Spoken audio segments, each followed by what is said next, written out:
My name is Edric Solan, and today we begin beneath the sand. Not just any sand, but the ancient desert of Saqqara, where Egypt's earliest secrets still sleep. It was early 2024 when archaeologists, digging near the step pyramid of Djoser, made a discovery that would send shockwaves across the historical world. At first, it looked like any other forgotten tomb. Dusty, sealed shut, sun-baked for millennia. A tomb cut into limestone, silent and undisturbed.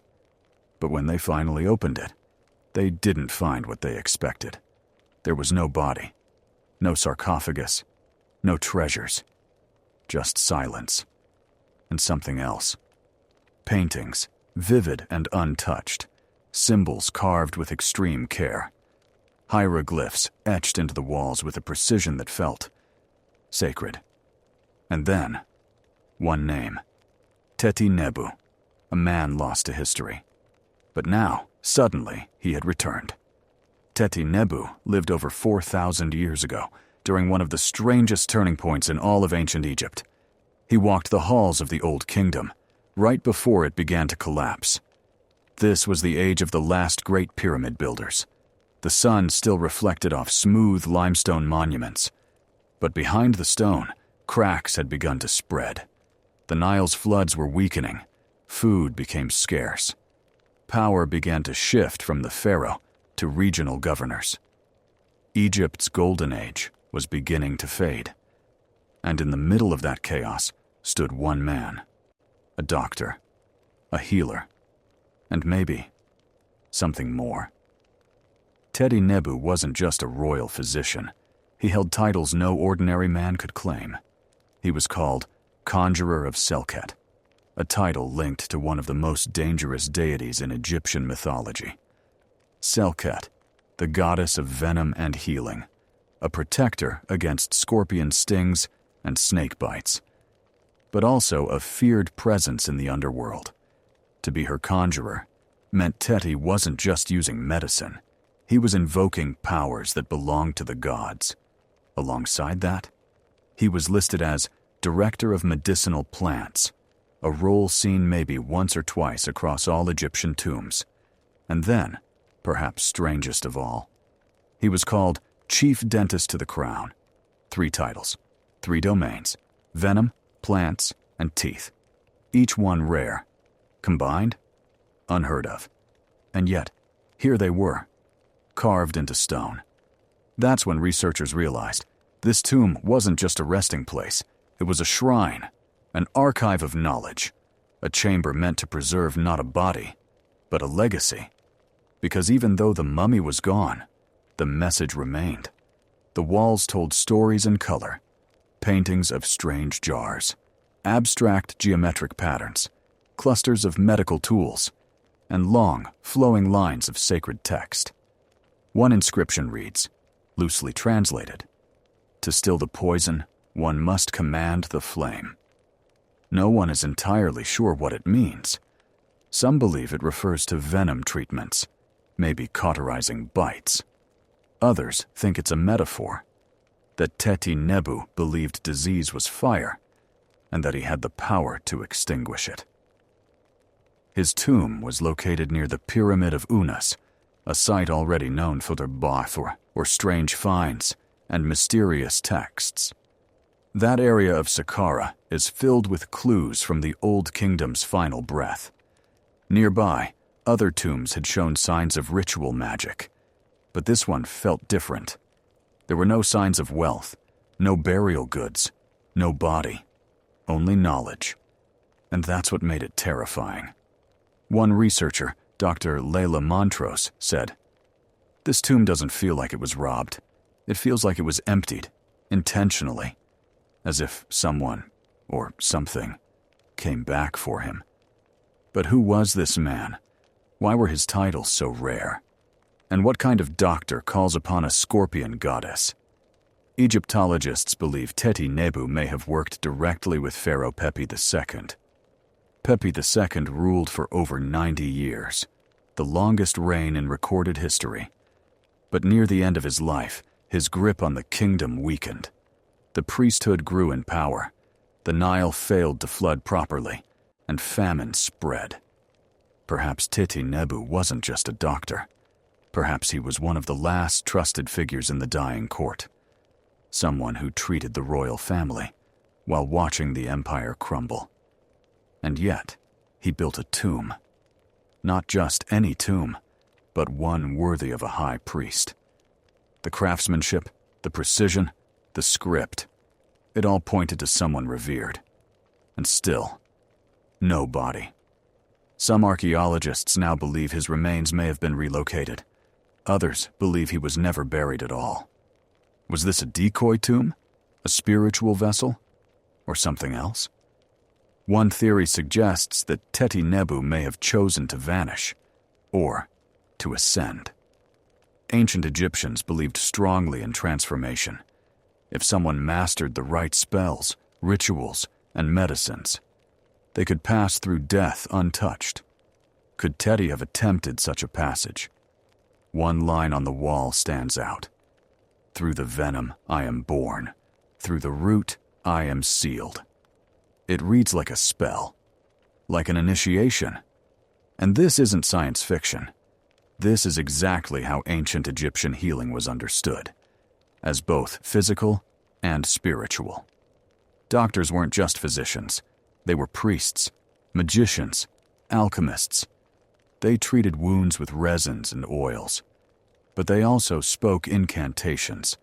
They believed illness was part spirit, part flesh, and to cure it, you needed to fight on both fronts.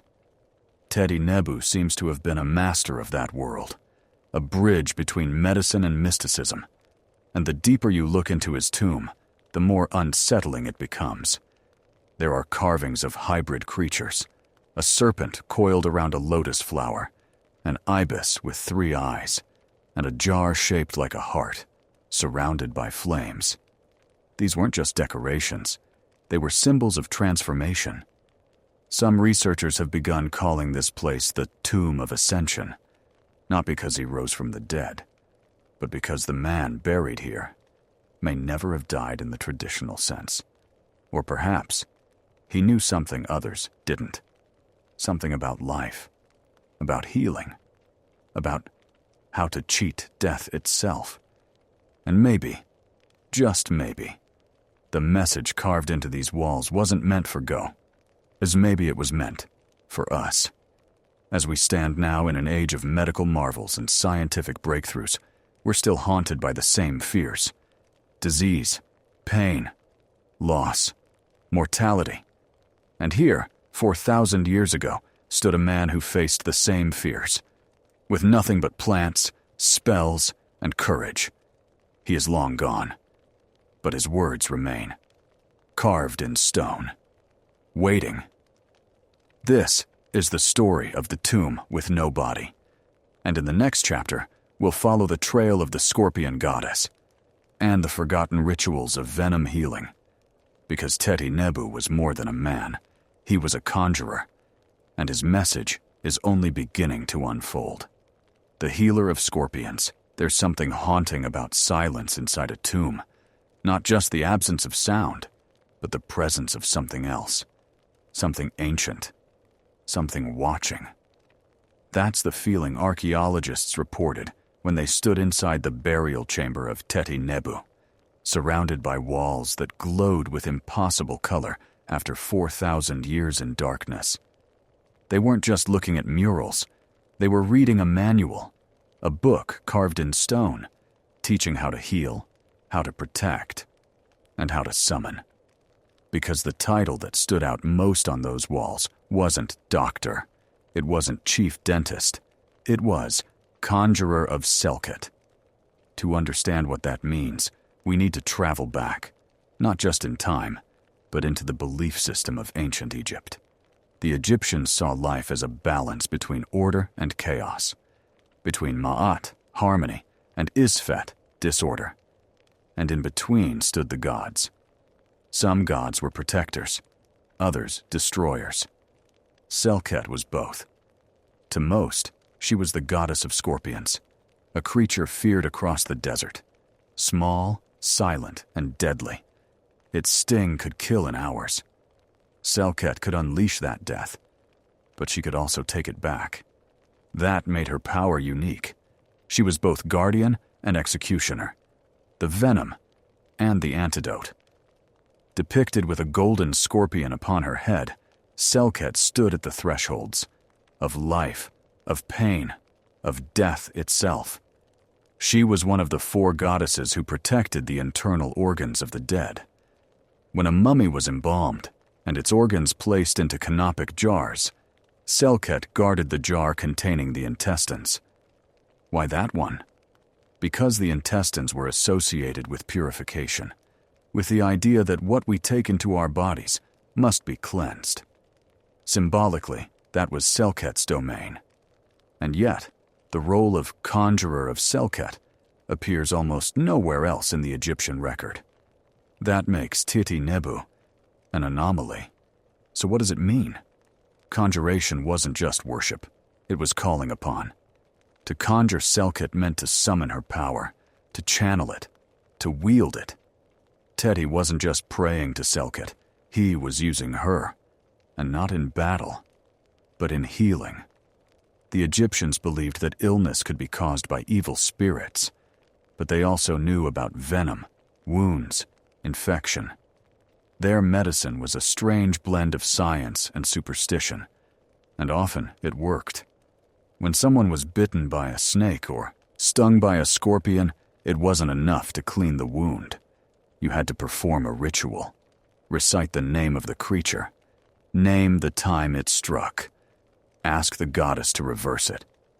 In one papyrus, an ancient healer writes, "Come forth, Selket, she who breathes on the wicked. Still the poison in the limb, still the fire in the blood. Let thy winds pass over him, and let him live." Imagine hearing that in a flickering room, surrounded by incense and panic. The child is crying, the skin is swelling, the mother pleads, and the healer, maybe Titi Nebu himself, raises his hands and begins to chant. Not superstition, belief, authority. To carry out that ritual, you needed training, you needed access, and you needed a title. Teti had all 3. One of the paintings inside his tomb shows a man holding a staff with 2 snakes entwined, a symbol eerily similar to the modern medical caduceus. He stands before a seated woman who appears to wear a scorpion on her brow. Is this Selket herself, or a high priestess channeling her? We'll never know. But what we do know is that the use of venom in medicine wasn't just spiritual. It was also practical. Recent studies of Egyptian medical papyri show that venom was sometimes applied in small, controlled amounts to provoke the body's defenses. Early immunology, 4,000 years ago. Selket's venom could kill, but in the right hands, it could protect. And that brings us back to the tomb. On one section of the wall, there's a recipe carved into stone. It reads, "Take the root of Saqqara, mix with honey of the red lotus, crush the shell of the desert scarab, burn at dawn, inhale the smoke." Historians believe this may have been an ancient inhaler, a treatment for lung infections or venom reactions. They were using aromatherapy centuries before the term existed. And they knew that honey, especially from desert plants, had antibacterial properties. These weren't guesses. They were formulas. But the question remains, why link all this to Selket? Perhaps because healing to the Egyptians was never just physical.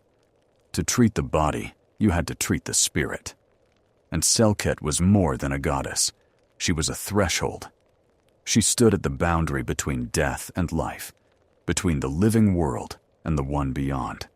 To conjure her was to ask for time, to beg the gods to wait, to not take this soul.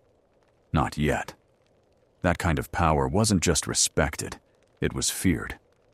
One recovered fragment from a different tomb refers to a healer of scorpions being summoned during a royal crisis. The name is partially lost, but the title matches. Could this be another reference to Teti Nebu? Perhaps. Or perhaps there were others like him, scattered across the kingdom, called upon when venom struck and death loomed. In modern medicine, we talk of toxins and antivenoms. In ancient Egypt, the lines were blurrier. Venom could be divine punishment or divine blessing. The Egyptians were careful with language. They didn't just write medicine, they use words like sekhem, meaning power or strength. To them, a healer didn't administer a cure. He wielded a force, and that force could heal or harm. One of the more chilling texts found in the region describes a ritual where scorpion venom was extracted, mixed with oil, and painted on the doorway of a patient's home, not to harm the patient, but to keep spirits out. Protective venom. Weaponized peace. It sounds strange to us now, but the logic is consistent. The more dangerous something was, the more powerful it became when mastered. Teti Nebu was a master. His connection to Selket wasn't ornamental. It was professional, spiritual, and maybe personal. Some theorists believe Teti may have been stung himself, perhaps multiple times, and survived. That would have made him a living miracle, proof of Selket's favor. In a society obsessed with omens, that kind of survival could mark you for greatness. Maybe that's why he was given the title, or maybe that's why he earned it. Either way, his legacy was set in stone, literally. The wall murals don't just show healing tools. They show serpents, scorpions, plants, flames, wind, each one labeled, measured, named. A visual language only a few could read. A message buried, but not lost. As more researchers study his tomb, they're finding strange overlaps between Teti's rituals and modern medicine. Certain herbs he used match known antibiotics. Some of his oils reduce inflammation. And then, there's the scarab. We often think of the scarab as symbolic, a beetle that rolls dung, representing rebirth and the sun. But in Teti's tomb, scarabs appear in mixtures, in ointments, in powders. Was this metaphor or medicine? Recent chemical analysis shows that desert beetles contain enzymes that can reduce bacterial growth. In other words, healing properties. Things Teti Nebu may have known, long before we did. And still, we haven't touched the deeper parts of the tomb. There are passages still sealed, symbols not yet translated, spells that may never be read, because the language of healing was sacred. To speak it required initiation, and to carve it, that was a responsibility. Teti's tomb doesn't scream power. It whispers knowledge. It doesn't claim glory. It records purpose. A man who worked with venom and root, flame and breath. A man who didn't just heal. He conjured. And in doing so, left behind a message no thief could steal. Not made of gold, but made of meaning. And just like that, the scorpion is gone. But its sting remains. Medicine or magic? To the ancient Egyptians, the body was not a machine. It was a temple. Every bone, every organ, every pulse of blood carried meaning. And every illness was more than just physical. It was a sign, a warning, sometimes punishment, sometimes imbalance, sometimes a curse. That's why healers like Teti Nebu were more than doctors. They were interpreters.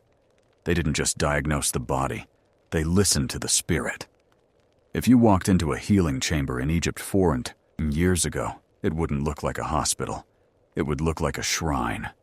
Statues of gods stood at every corner. Incense curled into the air. The healer wore linen robes, and the walls were carved with spells. But make no mistake, there was science in those rooms. Strange, ancient science that still puzzles researchers today. Teti Nebu was known as the director of medicinal plants. And at first glance, that might sound poetic, but it's a serious title, and extremely rare. So far, it's only appeared twice in all Egyptian tombs, and both times, it's been linked to men with unusually broad medical power. The Egyptians cataloged plants with a kind of obsessive detail. They didn't just say herbs. They named species, seasons, soil types, boiling methods, and pairings. They understood that some roots cured inflammation, that certain seeds could dull pain, that oils could be mixed with minerals to draw out infection. One of the most famous texts, the Ebers Papyrus, lists over 700 remedies. Most are plant-based, and many include instructions so precise you could recreate them today. But what's truly astonishing is how many of them actually work. Modern analysis of Egyptian remedies has shown acacia resin has contraceptive properties. Aloe and honey kill bacteria. Willow bark contains salicin, a compound related to aspirin, pomegranate skin phytes, intestinal parasites. Fennel can reduce bloating and stomach pain. Castor oil was used as a laxative in eye treatment. This wasn't trial and error. It was tradition, passed from generation to generation through apprenticeships and scrolls, and perhaps through tombs like Teti Nebu's. There, the walls show jars with labels, small carvings that may represent dosages or combinations. Some symbols repeat. Others don't appear anywhere else in known Egyptian records. Could these be lost formulas? Or early pharmaceutical experiments? One set of symbols, arranged around a lotus flower, shows arrows pointing outward, as if the plant is radiating something. Healing? Energy? Scent? We can only guess. But we do know this. Teti was trusted with the body of the pharaoh. That alone tells us something profound. Because when a king fell ill, the entire kingdom trembled. If a cough became a fever, if a wound wouldn't close, everything hung in the balance. And it wasn't just physical healing that was needed. It was ritual. That's why ancient physicians operated more like high priests. They spoke incantations before applying salves. They purified their hands in sacred oils. They fasted before surgeries. And they never worked alone. Healing was a ceremony. One papyrus reads, "Speak the words as you mix. Let no shadow touch the jar. For the medicine takes its power from truth." It sounds like poetry, but maybe it's chemistry. After all, they used fermentation. They created tinctures and emulsions. They used alcohol in some forms, and they made pills using honey as a binder. We found ancient pill molds, ointment jars, glass containers with residues still clinging to the sides. One analysis found traces of turmeric, frankincense, and blue lotus, a flower known for its calming, mildly psychoactive effects. Were these ancient sedatives, or offerings to the gods? Maybe both. The Egyptians didn't separate science from spirituality. To them, every breath was divine, every heartbeat a blessing, and every wound a message. Which brings us to surgery. Yes, they performed it. More often than people realize. They stitched wounds with linen thread, used bronze scalpels to drain abscesses, applied honey to seal cuts and prevent infection. They used forceps, hooks, and spatulas, real tools, made from metal or sharpened obsidian. And they knew anatomy. How? Because of mummification. Every embalmer was, in a way, a surgeon. They removed organs, cleaned body cavities, packed the skull with resins. Over centuries, that process became knowledge that passed to physicians. They even described the liver, the stomach, the spleen. Though they misunderstood their function, they knew the shapes and textures. There's evidence of bone setting using wooden splints and tight bandages. Evidence of trepanation, the removal of part of the skull, with patients surviving afterward. And perhaps most stunning of all is evidence of tumor removal. A 2022 study examined a skull over 4,000 years old. The man had several tumors, and around the tumors were cut marks, not random, surgical, not fresh, but healed. Someone had tried to treat him, and he'd lived for a while. This wasn't crude hacking. It was targeted, precise, intentional. So now we must ask, how did they learn this? How did they survive the learning? Maybe that's what made someone like Titi Nebu so revered. He didn't just know the body, he survived it. He studied death to protect life, and he left behind a guide. One of the more chilling symbols in his tomb shows a hand holding a plant pierced by a snake's fang. Below it, a scarab encircled by fire. It's not just art, it's a lesson. The plant is power, the snake is risk, the scarab is transformation, the fire is pain. Together, they represent healing, not as comfort, but as change. Because true healing, they believed, was not just relief, it was purification. Cleansing the body, rebalancing the soul. And sometimes, pain was part of that process. One scroll describes a treatment where crushed limestone, vinegar, and myrrh were applied to infected wounds.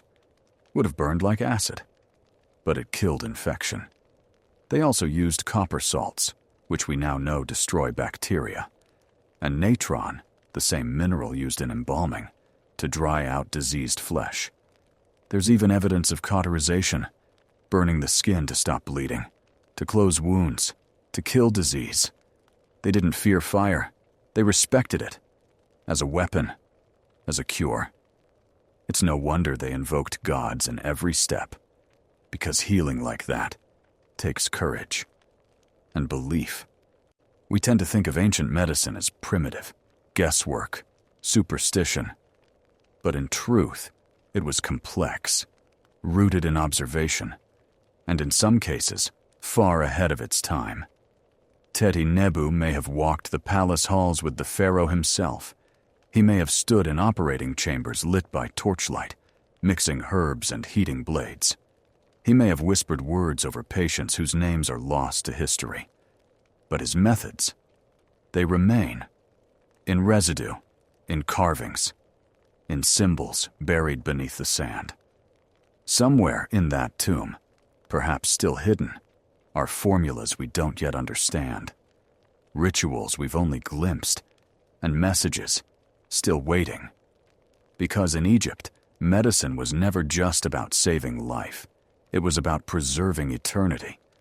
To heal the body was to keep the soul on its journey, and those who could do that were remembered. Not as men, but as conduits of something greater. And if you listen closely, the walls of Teti Nebu's tomb still whisper their secrets, carved in stone, wrapped in silence, waiting for someone to read them again. The dental crisis of the ancients. There's a detail in history no one likes to talk about. Not war, not famine, not plagues, but something simpler, something quieter. Pain. And in ancient Egypt, some of the worst pain didn't come from battle. It came from the mouth. If you could step into a tomb and examine the skull of a mummy from 4,000 years ago, there's a good chance you'd find something unsettling. Rotten molars, broken teeth, exposed nerves, swollen gums, and in some cases, holes bored deep into the jawbone from infections that spread so far they pierced into the skull itself. Tooth pain wasn't just common, it was universal. And for the people of the Old Kingdom, it was torture. But no one suffered more than the royal family. And that's where Teti Nebu comes in. Among all the titles etched into the walls of his tomb, one stands out for its rarity and mystery. Chief Dentist to the Crown. It's a role that appears only twice in the entire known record of ancient Egyptian titles, and in both cases, the men who held it were deeply tied to the highest levels of power. This wasn't just a physician who cleaned teeth. This was someone trusted to touch the pharaoh's mouth, to see him in pain, to fix what others could not. But let's take a step back. Why were Egyptian teeth so bad? The answer begins with their bread. Egyptian bread was more than food. It was life. It was made daily in nearly every household. A mix of emmer wheat, barley, and sometimes lentils or dates. But the flour they used was not soft or refined. It was ground by hand, on flat stone slabs. Over time, tiny particles of quartz and sand mixed into the dough, not just in one loaf, but in every bite. So day after day, year after year, the people of Egypt slowly ground their own teeth away. What began as gritty texture ended in cracked enamel, worn-down molars, jaw inflammation, and agonizing abscesses. Add to that no toothbrushes, no floss, and limited dental hygiene, and you had a perf. Storm. But that didn't mean they gave up. On the contrary, they fought back, with some of the earliest dental treatments in human history. Let's start with toothpaste. Egyptians invented it. They mixed ground rock salt, mint, dried iris flowers, and pepper into a paste. Sometimes they added crushed shells. Other times, charcoal or powdered ox hooves. It wasn't tasty, but it worked, especially against bad breath and surface grime. Then there was mouthwash. Some recipes suggest they used water mixed with natron, a naturally occurring salt with antibacterial properties. Others describe rinses made from celery and frankincense. The goal? To freshen breath, and maybe even fight decay. They also used chewing sticks, fibrous twigs from certain trees like Salvadora persica, the same tree still used in parts of the Middle East today as a natural toothbrush. But even these tools had limits. When a tooth went bad, really bad, there was no root canal. There was pain. And for the worst cases, extraction. Imagine that. No anesthesia, no numbing, just a bronze hook, a steady hand, and the will to endure. There's evidence from multiple mummies that teeth were forcibly removed. Some sockets show clean breaks, others show splintered roots, and in at least one case, discovered in Thebes, a man's molar was found, stuffed with linen soaked in medicinal resin. A primitive filling? Or an attempt to block the pain? We may never know. But the most incredible finds come from elite burials. Gold wires, inserted into the mouth, holding loose teeth in place, or in some cases, replacing them entirely. Were these real prosthetics? It's debated. Some believe they were added after death, to restore the appearance of the person in the afterlife. Others think they were functional, installed during life for those wealthy enough to afford it. Either way, it reveals something important. The mouth mattered, not just for eating, but for speaking, for ritual, for magic. In Egyptian belief, the mouth was the gateway to power. The ability to speak a spell or say a prayer required the mouth to be intact. That's why embalmers performed a special rite called the opening of the mouth. During mummification, they would touch a ceremonial tool shaped like a small adze to the lips of the deceased. The purpose? To restore their voice in the afterlife. Because without a mouth, you couldn't be heard. And if you couldn't be heard, you couldn't exist. That's how sacred the mouth was. And that's why someone like Teti Nebu, the chief dentist, wasn't just pulling teeth. He was preserving souls. He stood at the edge of speech and silence, pain and peace, life, and what came after. Imagine him summoned to the palace, a prince, groaning in agony, a face swollen, a fever rising. The court panicked. No one could help. No one dared touch him. And then, Teti arrives, with a case of tools, a jar of herbs, and a prayer whispered under his breath. The extraction begins, not in anger, but eye and reverence. And when it's over, the prince sleeps. Peace returns, and the kingdom is stable again. That's the power he held, not just over teeth, but over fate. One of the most haunting discoveries in Saqqara came in 2019. A well-preserved skull of a woman, maybe 40 years old. Her teeth were ground nearly flat, the enamel gone, her jaw swollen with infection, and yet, tucked between her molars, a sliver of gold wire. Not decorative, functional. Someone had tried to save her. Someone cared. And that someone may have learned from Titi's methods, because the techniques used mirrored the ones described in earlier papyri. Clean, deliberate. Painful, yes, but precise. There's even a text, the Hearst Medical Papyrus, that outlines a dental recipe. Grind the beans of the carob, mix with sycamore sap, heat over flame, apply to the whole of the tooth, let the gods cool the fire. A filling. 4,000 years ago. And it gets stranger. In Teti Nebu's tomb, among the symbols of healing, is a small carving of a tooth with wings. No one knows exactly what it means. Some say it's metaphor. Others think it's literal. A prayer for pain to leave the mouth and fly away. Either way, it's powerful. Because it shows that even in a world of pyramids and pharaohs, the tiniest pain mattered. The sting in your jaw, the rot in your gums, the fire in your skull. It mattered enough for someone to dedicate their life to it.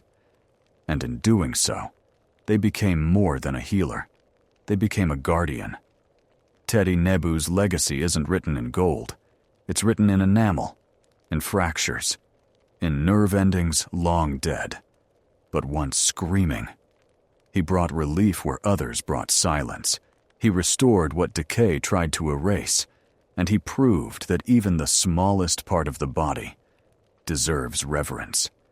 Because in Egypt, the mouth was more than a tool. It was a temple, and those who protected it were priests in disguise. Women, wounds, and the first hospitals. In the great stories of ancient Egypt, we often hear about kings, about generals, about gods carved in stone. But history, real history, is shaped by quieter hands. And some of those hands belonged to women. When most people imagine ancient Egyptian medicine, they picture robed priests or wise old men grinding herbs under torchlight. But in truth, some of the earliest recorded physicians were women. And not just any women. Scholars, surgeons, midwives, leaders. In fact, the very first named doctor in all of human history was female. Her name was Pesachet. She lived around 2400 BCE, near the same period as Teti Nebu. Her title? Lady Overseer of the Female Physicians.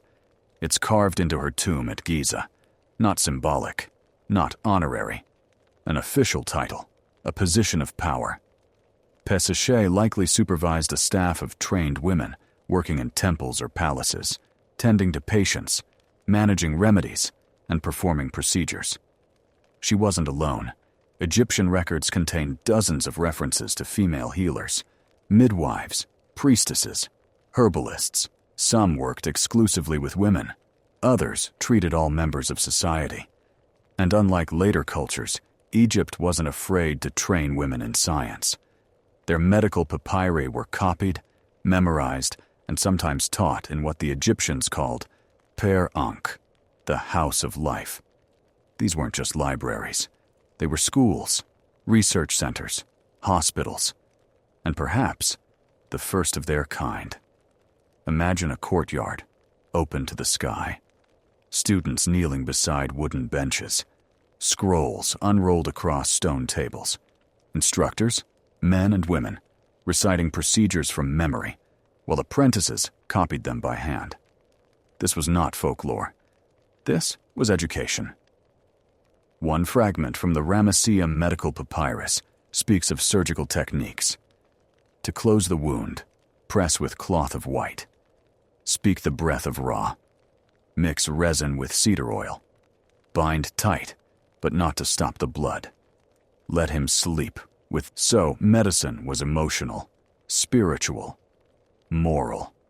Which brings us back to the women. They didn't just treat childbirth or female illness. Some, like Pesachet, were senior physicians. Others likely served in triage, herbal preparation, even minor surgery.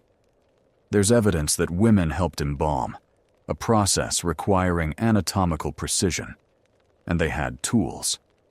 In the tomb of an elite female scribe, researchers found a copper needle kit, sharp, thin, and durable, possibly for stitching or draining. And in Amarna, a clay figurine shows a woman holding a jar and a blade, possibly representing a healer midwife. But why was Egypt so advanced in this? Because they valued balance. Their gods had male and female aspects. Their society gave women the right to own property, initiate divorce, and be educated. Medicine reflected that same duality. Where other civilizations later excluded women from science, Egypt included them. Not always equally, but meaningfully. Even Teti Nebu's murals include women, some tending patients, others preparing mixtures. They are not in the background, they are central. And yet, despite their progress, suffering remained. Illnesses they could not name, tumors that would not stop, fevers that killed in days. Some of the papyri describe diseases we now recognize: tuberculosis, diabetes, leprosy. Others remain mysterious. The wind in the belly that moves as a serpent, the fire of the eye that burns in darkness, the shaking of limbs before death's kiss, epilepsy, meningitis, Parkinson's. They tried everything: spells, drugs, surgery. Sometimes it worked, sometimes it didn't. But they tried, over and over, and they recorded what they learned. The medical scrolls of Egypt became the foundation for later Greek, Roman, and Islamic medicine. Hippocrates, the so-called father of Western medicine, studied Egyptian techniques. So did Galen. So did Avicenna. They all looked back to this land of gods and deserts and found knowledge. Teti Nebu may have stood at the crossroads of this tradition, with one foot in science, one in spirit, and both in service to the sick. His tomb doesn't boast of conquest. It honors care. It shows people being treated, healers kneeling beside the wounded, mixtures being prepared, rituals being performed. It's not the tomb of a warrior. It's the tomb of a caretaker. And that may be the most radical thing of all. Because in a world ruled by kings and priests, Teti chose another path: to heal, to relieve pain, to build something invisible, yet eternal. And today, thousands of years later, we remember him not for battles won, but for wounds closed, for lives extended, for the quiet, powerful courage of care, of mummies and missing pharaohs. There's something strange about standing in front of a mummy. It's not fear, not revulsion. It's the silence.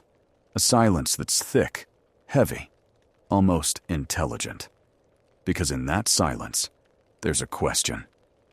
Who were you? This body, dried, darkened, shrunken, was once a person, a ruler, a builder, a god to some. And now it lies behind glass, motionless, mouth frozen in a final gasp, eyes sewn shut.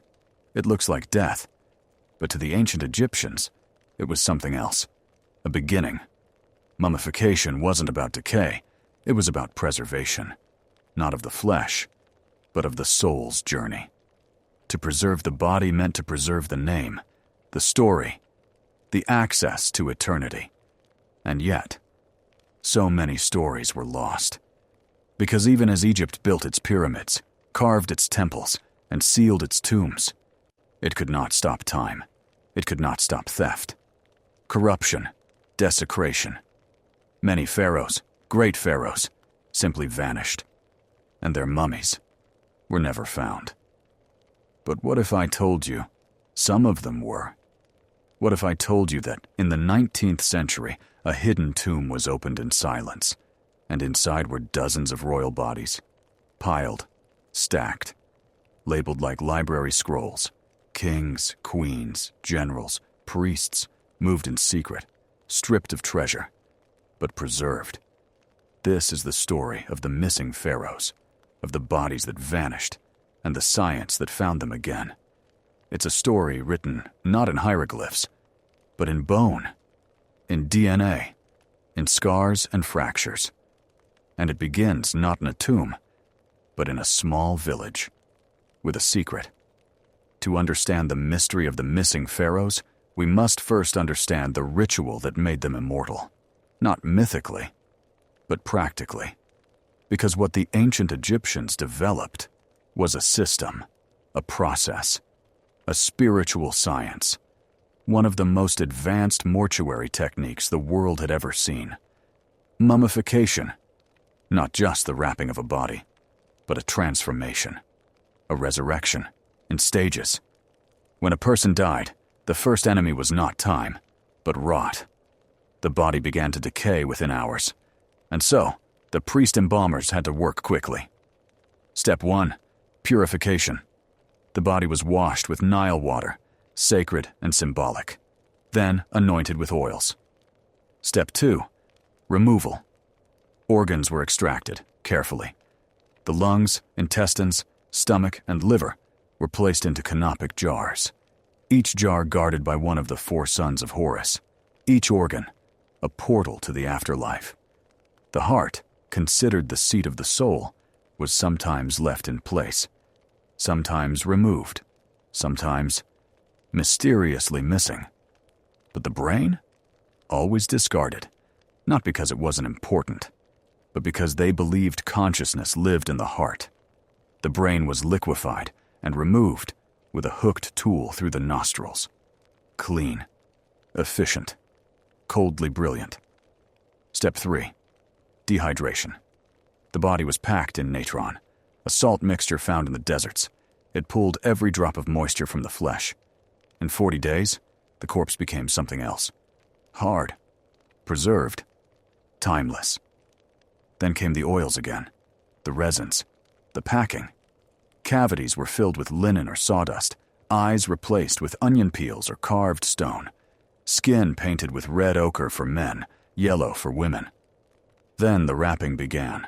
Hundreds of meters of linen, wrapped in layers, each with protective amulets hidden inside, scarab beetles, eyes of Horus, Ankh symbols, all blessed, all placed with intention. Priests recited spells between each layer, pulling the soul closer to Osiris, god of resurrection. And finally, the mask, a painted face, often gold, to reflect the sun, to become one with Ra. By the time the burial was complete, the dead had become more than human. They were transfigured. Mummification was a sacred factory, an assembly line for immortality. But what's often forgotten is this. It wasn't only kings who were mummified. Animals were too. Cats, crocodiles, ibises, baboons, thousands of them, preserved and buried in mass tombs. Why? Because these animals were vessels, living symbols of the gods. A cat could represent Bastet, a baboon, Thoth, a bull, Apis. To mummify them was to honor the divine. And for the elite, the process could last months, with custom spells, personalized coffins, and entire tombs engineered to protect the body from decay, theft, and even memory loss. The Egyptians believed that if your name was forgotten, your soul died a second death. So names were carved deep, on stone, on gold, on the coffin, and on the heart. But it didn't always work, because even the most sacred tomb could be robbed, even the most powerful king, forgotten. Over the centuries, as Egypt fell to war, invasion, and civil unrest, tombs were looted, sarcophagi pried open, jewels taken, scrolls burned, bodies tossed aside. Some were moved by loyal priests, trying to protect them. Others were lost forever. By the time archaeologists entered the Valley of the Kings in the 1800s, most royal tombs had been emptied. Only a few, like Tutankhamun's, had escaped untouched. But then came the discovery that changed everything. In 1881, a hidden tomb near Deir el-Bahari was uncovered. Inside were 40-plus royal mummies, packed, labeled, reburied. Pharaohs once thought missing. Among them, Ramses II, Seti, Thutmose III, their bodies preserved in silence, moved in secret, possibly during Egypt's collapse in the Third Intermediate Period, wrapped in linen, stripped of gold, but alive, in a way, with history. X-rays later revealed bones broken in battle, teeth worn to the root, old age, arthritis, and evidence of surgeries. The silence was broken, and science began to speak. We think of kings as eternal, immortal, unforgettable. But history has a cruel habit of proving otherwise. For centuries, Egyptologists searched for the bodies of its most legendary pharaohs. Some were never found. Others were found more than once. The truth: Egypt's royal mummies were often moved, stolen, swapped, and in some cases, forgotten entirely. Let's begin with the kings who vanished. Pharaoh Amenemhat I, founder of the 12th dynasty, had a pyramid at Lisht. It was looted. His mummy, gone. Pharaoh Akhenaten, the heretic king who abolished Egypt's gods, may have been buried in Amarna. But his tomb was defiled, his name erased, and his remains, possibly destroyed, or hidden under another name. Pharaoh Cleopatra VII, the last queen of Egypt, was never found. Nor was Ramses VIII, whose name appears in records, but whose body does not. But not all losses were accidents. Some were intentional. During Egypt's decline, around 1000 BCE, tomb robbing had become an epidemic. Valleys once sacred were looted openly. To protect the kings, high priests launched a covert operation. They identified tombs at risk, removed the bodies, and reburied them in hidden caches. The most famous was DB 320, discovered in 1881. Inside, Ramses II, Seti, Mas, Amosadungs, and dozens more, each wrapped in plain linen, their names scrawled on scraps of papyrus. It wasn't glamour. It was survival. Priests sacrificed gold and ceremony to preserve the dead themselves. But in some cases, they went further. They rewrapped the mummies, changed coffins, even scratched out names and added new ones. That's why some royal mummies were misidentified for years. One body, labeled as Ramses III, was found in Niagara Falls, in a sideshow museum. It took DNA analysis and CT scans to confirm he was, in fact, a pharaoh, returned to Egypt after a century in exile. Then there was the unknown man E, a mummy found in DB 320, arms crossed in agony, mouth frozen mid-scream, body unwrapped, exposed. He had no coffin, no name, no honor. Some called him the Screaming Mummy. Others whispered something darker. This is the prince who betrayed the pharaoh. The theory?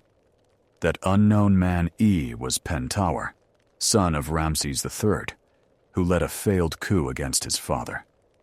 Texts record the trial, the sentence, and the death by suicide. The mummy's twisted pose, the lack of embalming, a punishment, even in death. And yet, he was buried with the others. Quietly. Perhaps mercifully. DNA tests in 2012 confirmed the theory. The Screaming Mummy was Ramses III's son. The legend was real. But not every identification is so clear. Take KV-55, a tomb found in 1907. Inside, a desecrated coffin, a smashed shrine to Queen Tai, and a male mummy, young, fragile, unfinished. Who was he? Akhenaten? Smenkhkare? Someone else? For decades, scholars argued, The body was too degraded to tell. But modern CT scans revealed clues. The man was in his 30s. He had unusual features, elongated skull, narrow jaw. And when DNA was tested, it matched the mummy of Tutankhamun. The KV-55 mummy was his father, which means, after decades of erasure, Akhenaten had been found. He wasn't lost. He was hidden, buried in shame, but buried nonetheless. The ancient Egyptians believed the dead could still speak. They weren't wrong, only now they speak through scanners, through magnetic resonance and X-ray echoes, not from scrolls or spells, but from inside their bones. Welcome to the world of digital autopsy. In the last 30 years, science has done something no tomb robber ever could. It has entered the mummies without touching them. No knives, no chisels, no damage, only light. In 1967, scientists performed the first X-ray on a royal mummy, Ramses II. The results were shocking. His chest cavity had been stuffed with resin-soaked linen. His bones showed signs of severe arthritis. He had abscesses in his jaw, and he'd lost most of his teeth. He was, quite literally, in pain. But he had lived into his 90s, almost unheard of in the ancient world. A pharaoh, crippled with pain, but enduring. Later scans showed he may have dyed his hair red, possibly to mimic the god Set. In 2007, he was even issued a passport for transport to Paris, his occupation listed as King, Deceased. That same year, a CT scan was performed on the mummy of Tutankhamun, and the results ignited a firestorm. His body had been so badly burned by ancient embalming fluids that it was charred. His chest cavity was missing entirely. His sternum, gone. His heart, never found. Was it a botched mummification, or something more sinister? His foot was deformed, his leg broken, possibly days before death. He had malaria, a cleft palate, a curved spine. And yet, he was a king, a sick boy on the throne of the world's greatest empire. Was his death an accident? A fall? A chariot crash? Or was it murder? Some researchers point to the back of the skull, a dark spot once thought to be trauma. Others now believe it was post-mortem. The truth? Still unclear. But one thing was certain. Modern science had unwrapped a pharaoh without disturbing his bandages. And we didn't stop there. Over the next decade, dozens of mummies were scanned. Ahmose Nefertari, a queen, was shown to have bone density loss and a probable stroke. Seqenenre-Tao, a warrior pharaoh, had deep gashes in his skull, matching battle axes. He died in combat.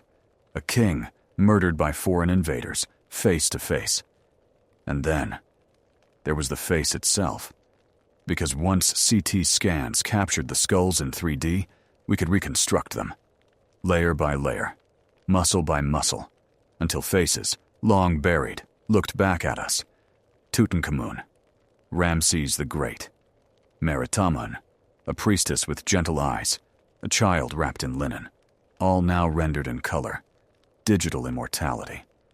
But it wasn't just appearances we learned. We saw signs of disease, scoliosis, osteoporosis, leprosy, dental abscesses, parasites in preserved intestines. Mummies, once thought silent, were full of data. And perhaps most eerily, some still had their voices. In 2020, researchers used CT data to 3D print the vocal tract of a priest named Nesyamun. When air passed through it, he made a sound. A single vowel, half an ah, just one syllable, from the dead. For the first time in millennia, an ancient Egyptian spoke again. Not a full sentence, not a prophecy, but something more profound. Proof that even in death the body remembers, carries history, holds truth, and that truth can be read. Like a book, written in calcium and carbon, in scars and sockets, in the fractures of kings. We've scanned them, studied them, measured their skulls, analyzed their teeth, tested their DNA. And yet one question still burns. Who were they? Because a name on a coffin is not always truth. A golden mask can lie. And in Egypt, where bodies were moved, swapped, erased, nothing is guaranteed. But what the ancients tried to hide, modern science is beginning to reveal. Using facial reconstruction, genetic sequencing, and forensic anthropology, we are now rebuilding the forgotten, one bone at a time. Let's begin with an unnamed woman found in a shaft tomb near the Valley of the Kings. Her wrappings were sparse, her coffin modest, but her skull was nearly perfect. With CT scans, researchers rebuilt her face. She had soft features, high cheekbones, a long, graceful jaw, and a fractured collarbone, likely from a fall. Carbon dating placed her in the reign of Thutmose III. But the real breakthrough came with her DNA, a rare haplogroup, the same as that found in 2 royal women nearby. She wasn't a servant, she was family, possibly even a daughter of the king, lost to history, now found again. Then there was the priest's wife, buried near Thebes. Her lungs were still intact, and inside, preserved particles of pollen. Rare, from a type of lily that only bloomed in spring in the Nile Delta, which means, in her final days, she had traveled north, possibly for healing, or to die in the house of her ancestors. Even in death, her body told a story. And then there was Yuya, the powerful noble, father of Queen Taye. His mummy was one of the best preserved ever found. His skin still bore wrinkles, his face almost lifelike. Facial scans showed a strong jaw, pronounced nose, and close-set eyes. Features shared by his grandson, Tutankhamun. The dynasty, once broken by time, now visible again, in cheeks and brows, not just names. Reconstruction doesn't end with appearance. In 2022, a research team used DNA from 11 royal mummies to map a genetic family tree. It linked Tutankhamun to Akhenaten, linked queens to generals, and disproved several long-standing theories. One mummy, thought to be unrelated, was revealed to be a full sister to the king. Another, believed to be an outsider, turned out to carry royal blood. Dynasties were rearranged, timelines redrawn, truths rewritten, not by archaeologists, but by mitochondria. And then came the faces. Using forensic modeling software, artists worked alongside scientists to build full portraits. Amenhotep III, broad-faced, heavy-lidded, regal. Seti II, sharp-cheeked, narrow-jawed, warrior's brow. Nefertiti, reconstructed from a skull believed to be hers. She emerged with a symmetry almost divine. Tutankhamun, reconstructed at age 19, slender, with a cleft palate and frail limbs. They looked back at us, not as gods, but as people. Some scarred, some sick, some beautiful, some ordinary. And in that ordinariness was something holy. Because mummification wasn't just preservation, it was identity. And every identity we restore brings Egypt back to life.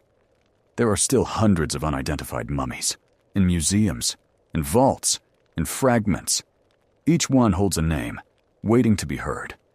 And with every scan, every sequence, every reconstruction, we get closer. Closer to knowing who ruled, who healed, who loved, who betrayed, who lived, and how. So when you stand before a mummy in a museum and feel that silence, know this: it is not empty. It is full of voices, of stories, of kings who walk again. And thanks to science, they are no longer lost. Only waiting, the cursed healer and the tomb that should not have been opened. Whispers beneath the sand. The desert keeps its secrets.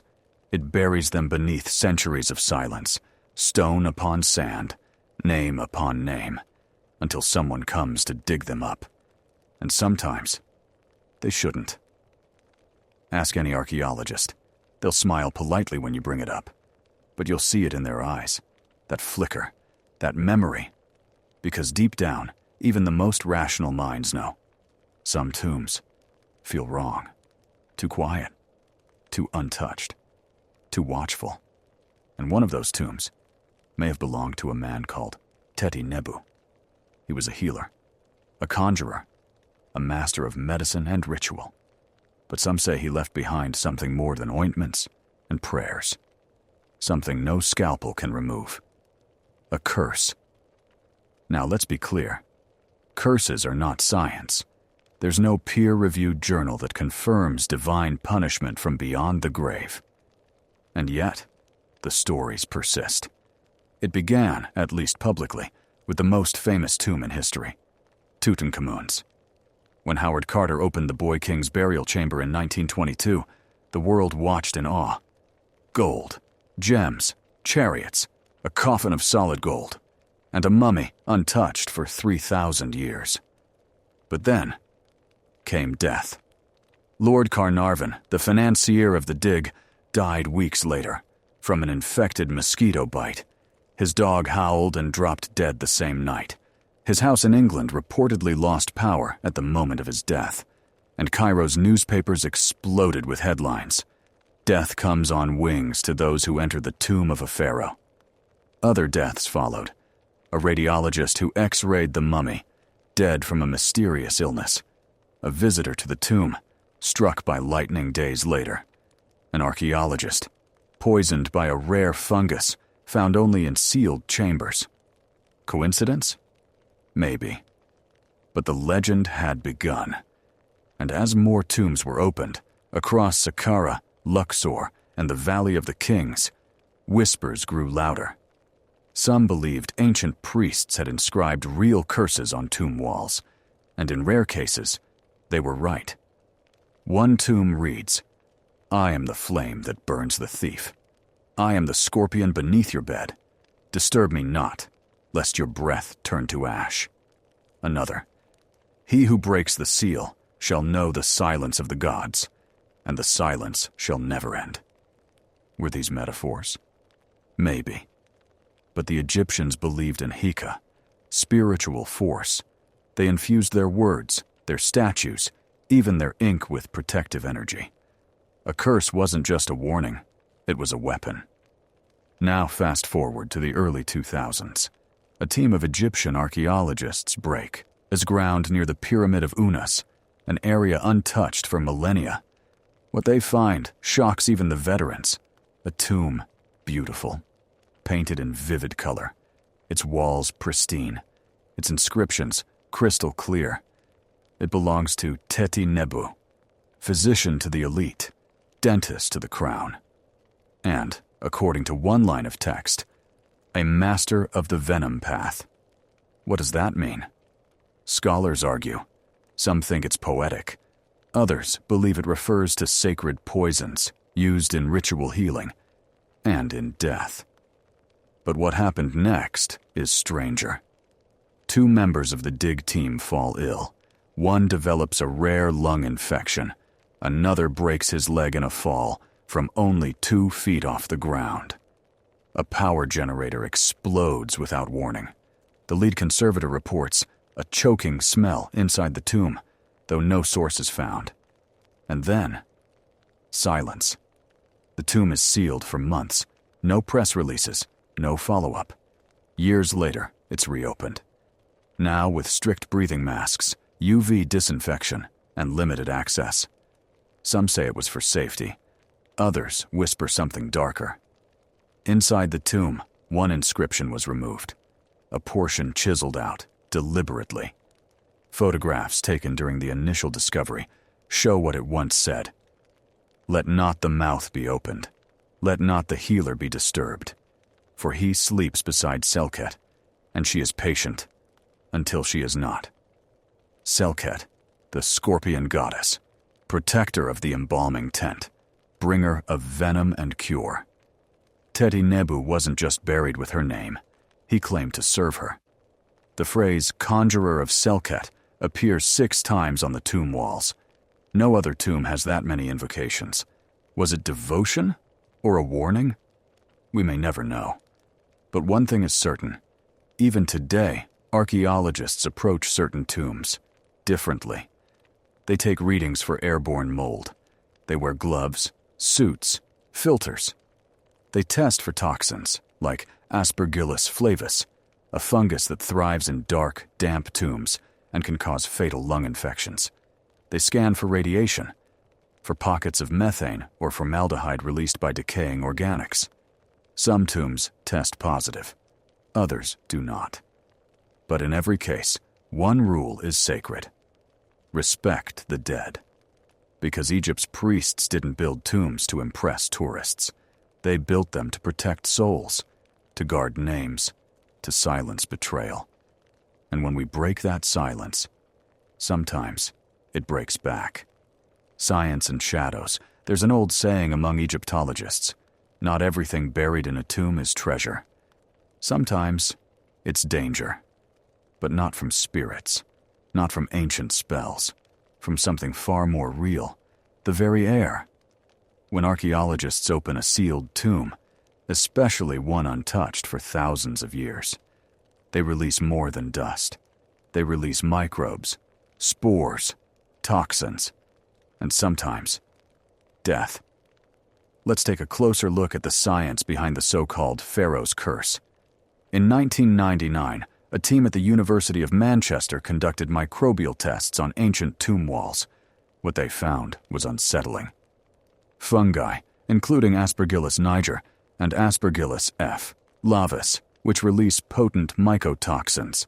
These toxins, when inhaled, can cause hemorrhagic pneumonia, brain inflammation, sepsis, and in immunocompromised individuals, death. In one experiment, sealed fragments from a tomb produced spores in excess of 2,000 parts per million, enough to cause respiratory collapse in minutes under the right conditions. Add to this, bacteria growing on ancient linen, toxic ammonia, from decomposing organic matter, formaldehyde, and methane pockets in resin-coated coffins, and you begin to see the risk. These aren't curses. They're ancient biological time bombs.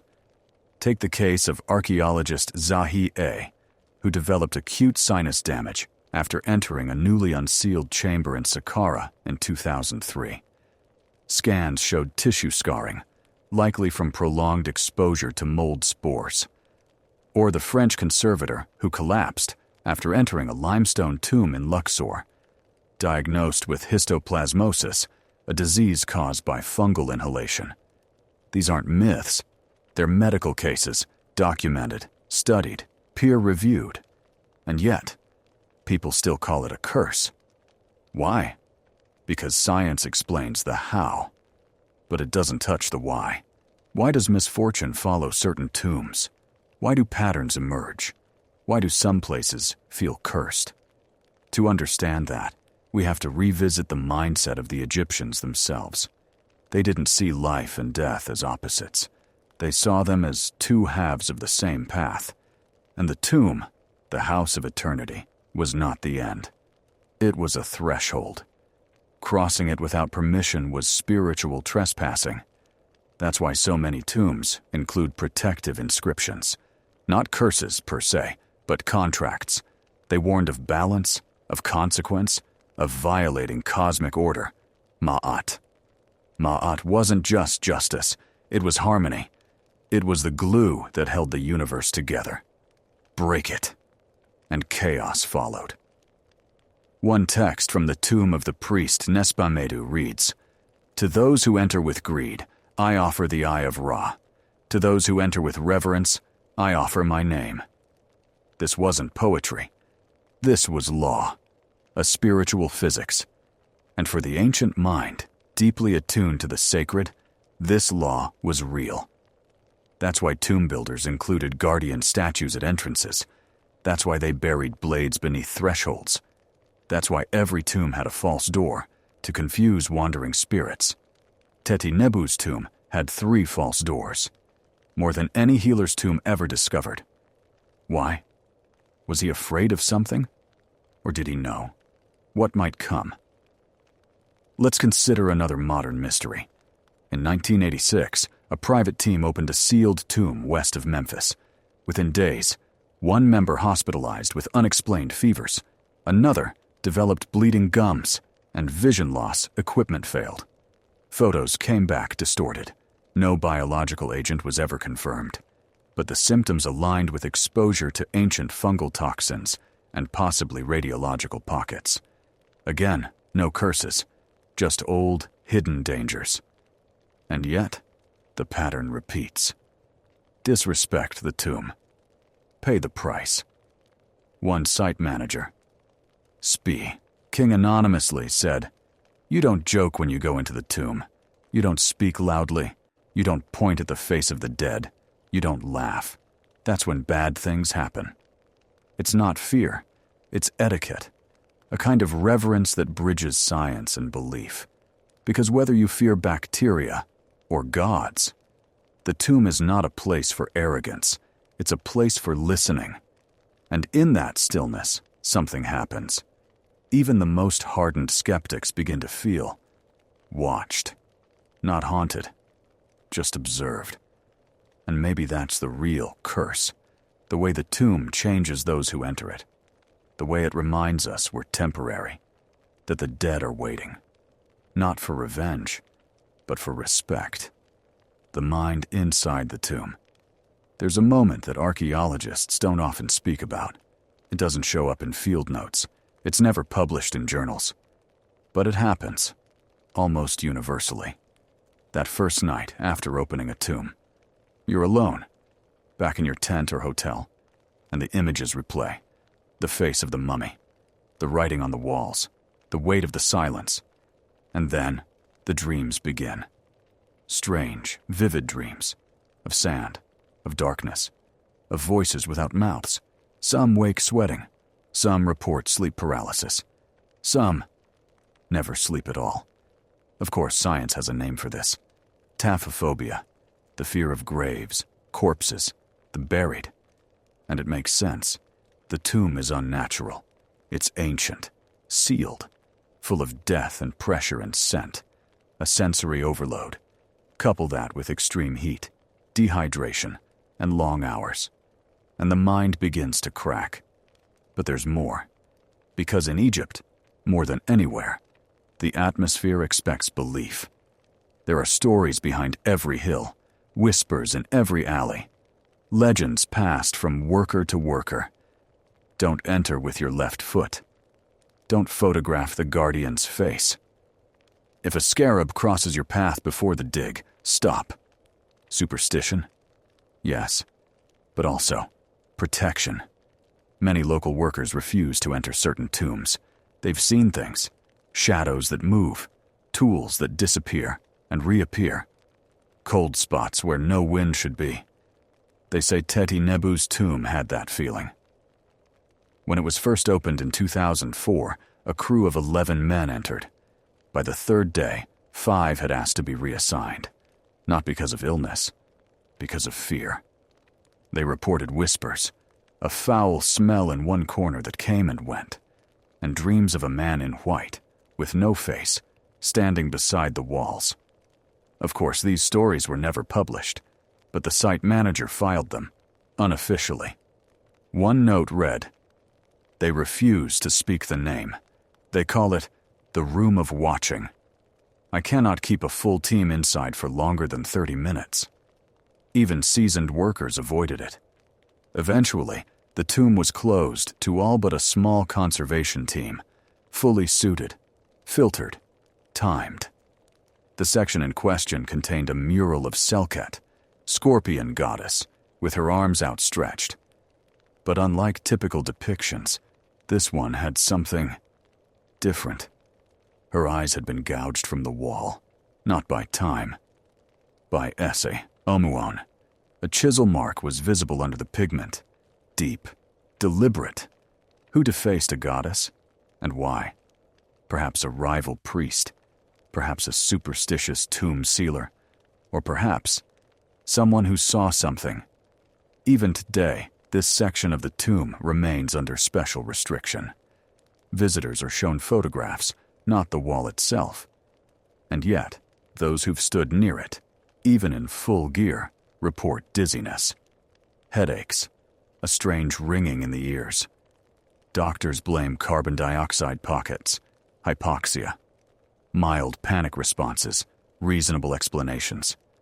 But the legend grows, because once a story begins, it writes itself. People around the Teti Nebu excavation began to feel it too. The conservator who cataloged the wall paintings, hospitalized with sudden nerve inflammation. A photographer who developed prints of the tomb, later destroyed every negative, claiming the images looked back.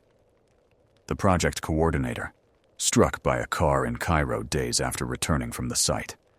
No connection, no pattern, except time and place and perception. That's the secret fuel of every curse. Not poison, not punishment. Perception. The human mind is a palace of meaning. It sees patterns in the stars, faces in clouds, intent in accident. So when someone walks into a tomb already primed to believe, their body follows. Heart rate rises, breath shortens, skin sweats. Cortisol floods the bloodstream.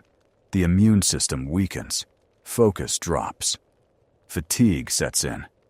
Suddenly, what would have been a mild infection becomes pneumonia. A twisted ankle becomes a sign. A coincidence becomes fate. This doesn't mean the curse is fake. It means the curse is you. And maybe that's what the ancients wanted all along, because curses don't need to be real to be effective. They just need to make you afraid. And fear, real chemical fear, can kill. So when a priest like Teti Nebu carved warnings into his tomb, maybe he knew the science, maybe he knew the psyche, maybe he knew that fear was the most powerful preservative of all. Names that should not be spoken. We've talked about fungi, about fear, about the mind's vulnerability inside ancient walls.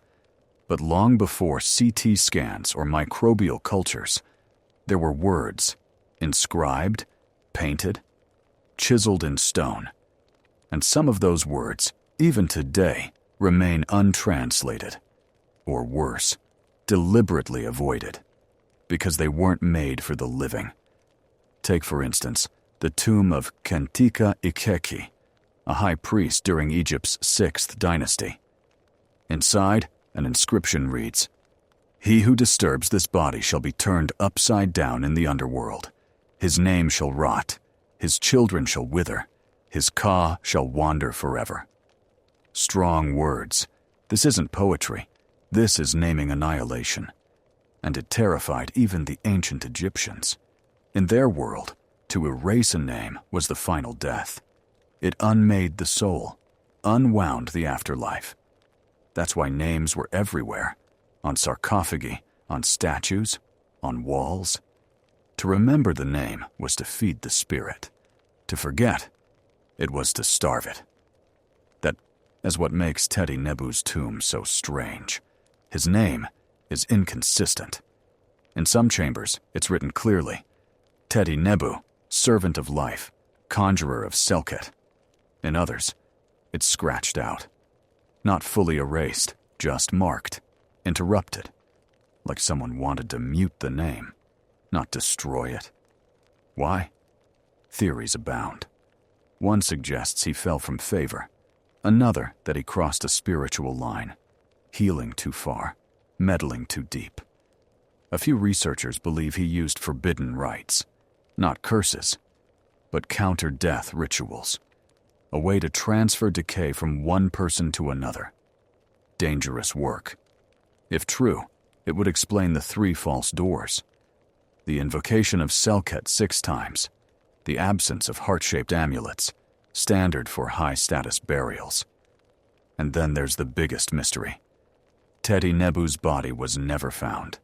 His tomb was sealed, his sarcophagus intact, his shabtis, funerary servant statues, in place. But the coffin was empty. No mummy, no wrappings, not even bone fragments. It's as if he was never buried there, or worse, removed. But by whom? Tomb robbers rarely steal bodies. They want gold, not flesh. Priests? Possibly. But why remove a healer and leave behind the offerings? One theory is chilling. Teti Nebu buried himself spiritually, but never physically. That the tomb was a decoy, a vessel to mislead the underworld, to hide his real resting place, or prolong his life.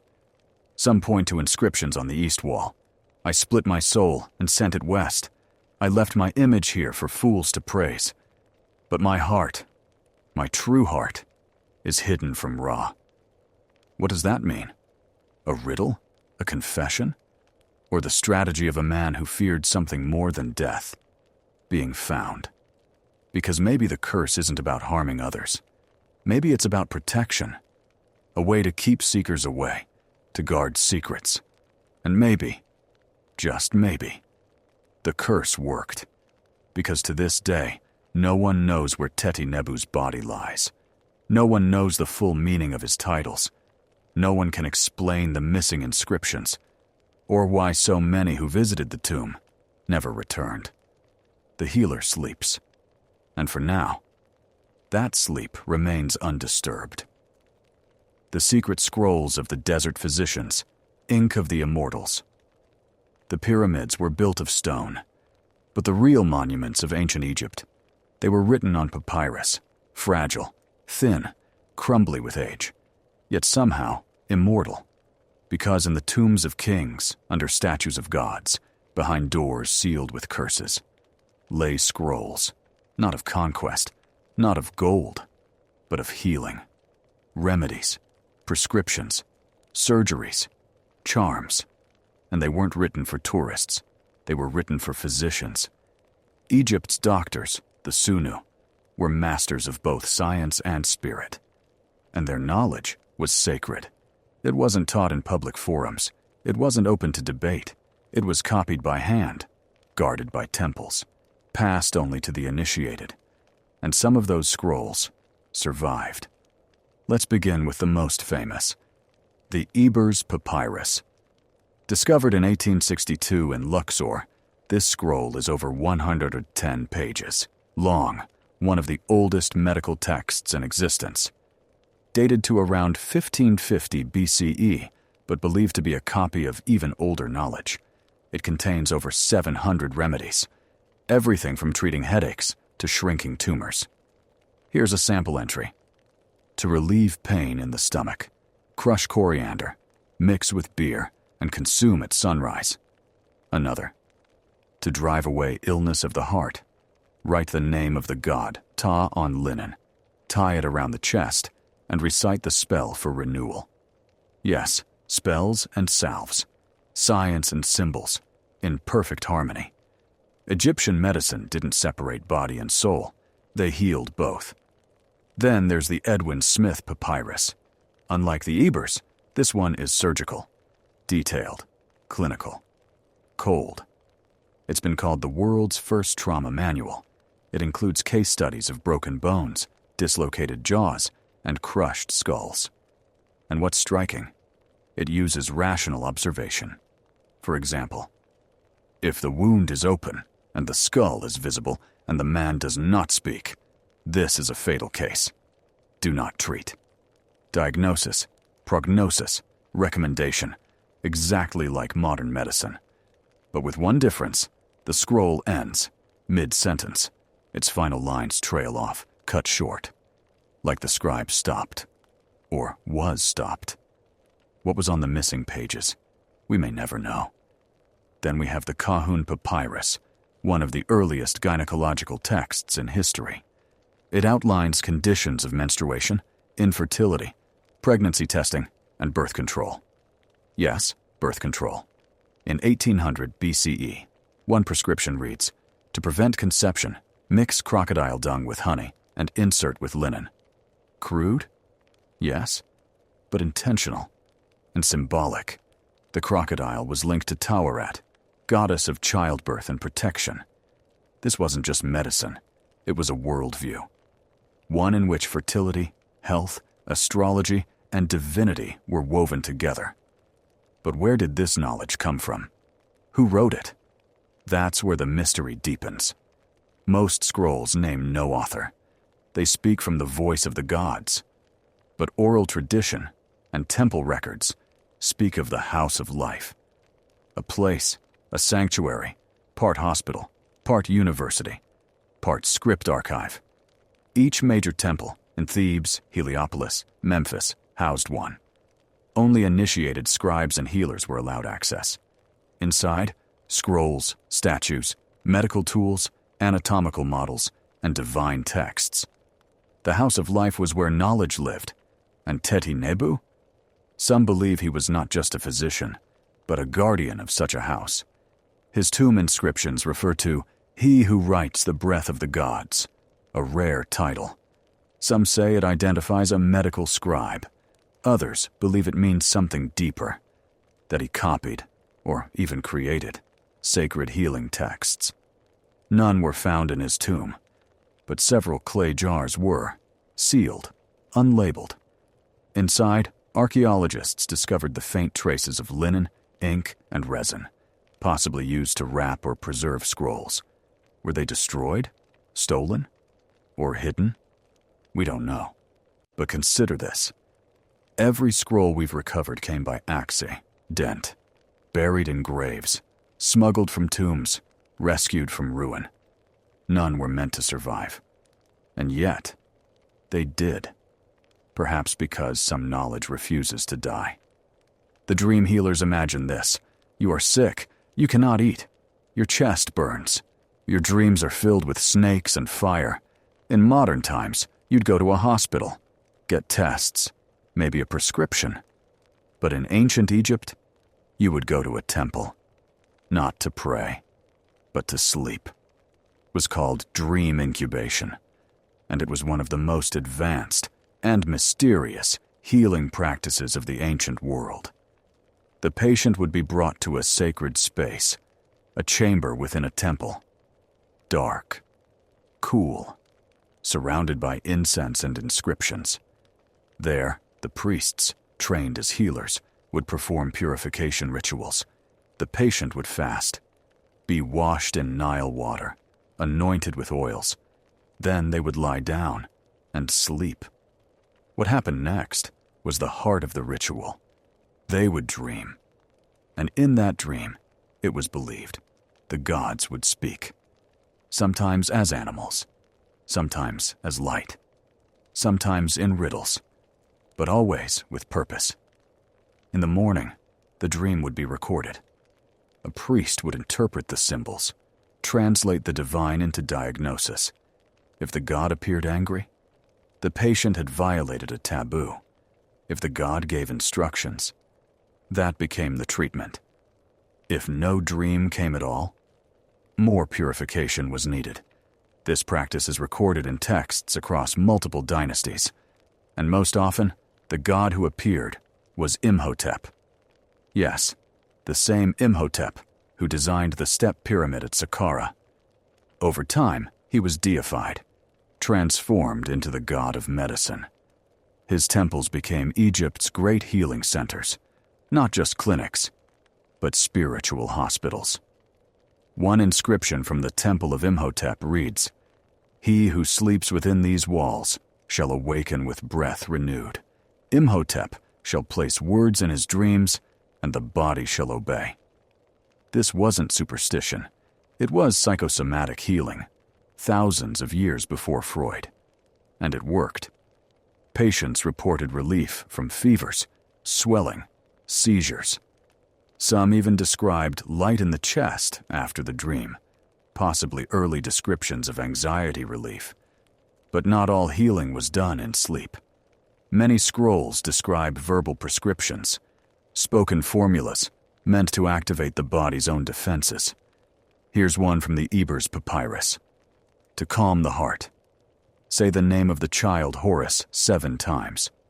Mix juniper with milk. Pour into the left hand. Drink while standing in shadow. What's fascinating? Juniper is now known to have anti-inflammatory properties. and milk contains tryptophan, a natural sedative. So beneath the poetry was chemistry. Ancient Egyptian medicine wasn't just about magic, it was symbolic pharmacology. Every ingredient meant something. Every gesture mapped onto the divine. Take this treatment for night terrors. If a child cries in sleep, place a frog-shaped amulet under the pillow. Speak the name of Bes, the protector. The demon will be chased into darkness. Why a frog? Because frogs were rebirth symbols, from tadpole to land dweller, a metaphor for safety through transformation. Why Bes? He was the dwarf god of music, humor, and childbirth, a protector from evil spirits, especially at night. And the result? Comfort. Structure. A ritual that gave frightened children a sense of protection. Modern psychology would call it anchoring, a cognitive technique that grounds the patient.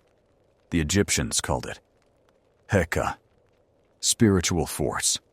Used wisely, it healed. Used wrongly, it harmed. That's why priests had to be initiated. Why not everyone could touch the scrolls. Why some tombs, like Teti Nebu's, were so fiercely protected. Because knowledge was power. And in Egypt, power was never given freely.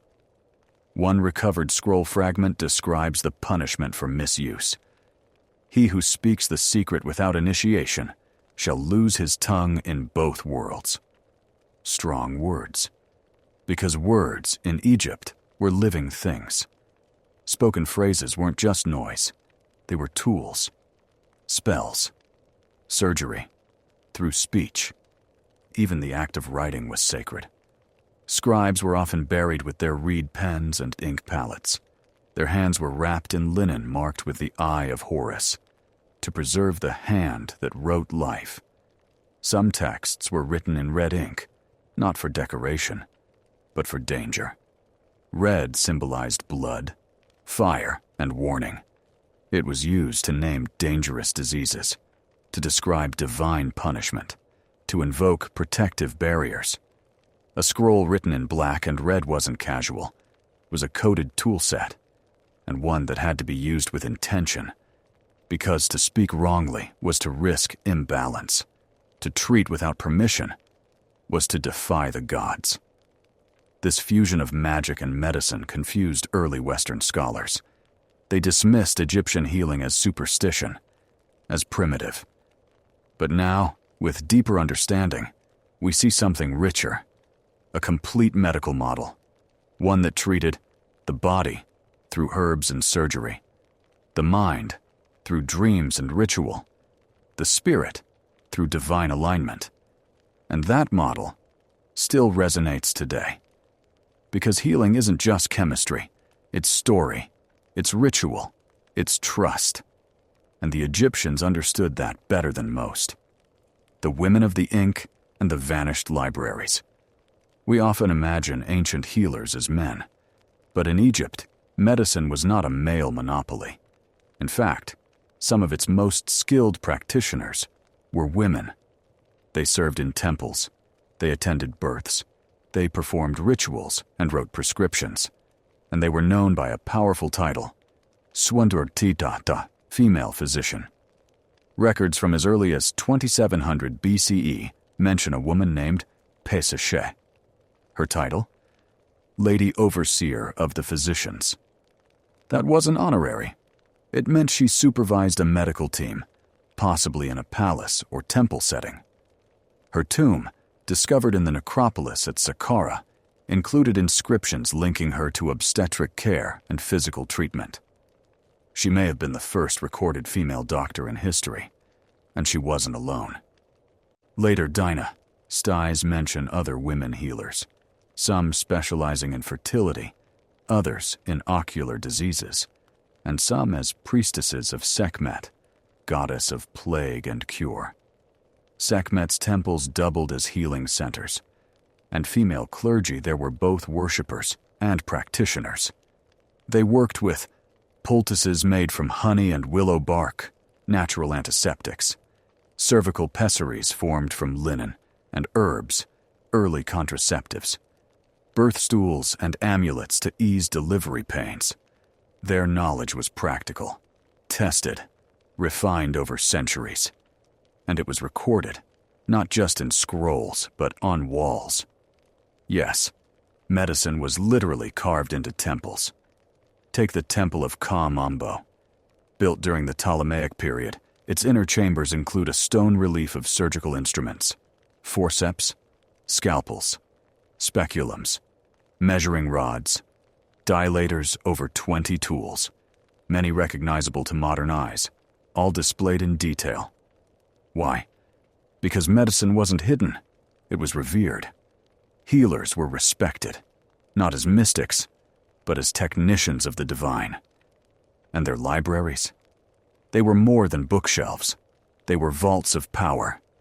The houses of life, attached to major temples like those in Heliopolis and Edfu, housed scrolls on anatomy, herbal pharmacology, diagnostic charts, spellwork for dreams, astrological calendars, even patient case records.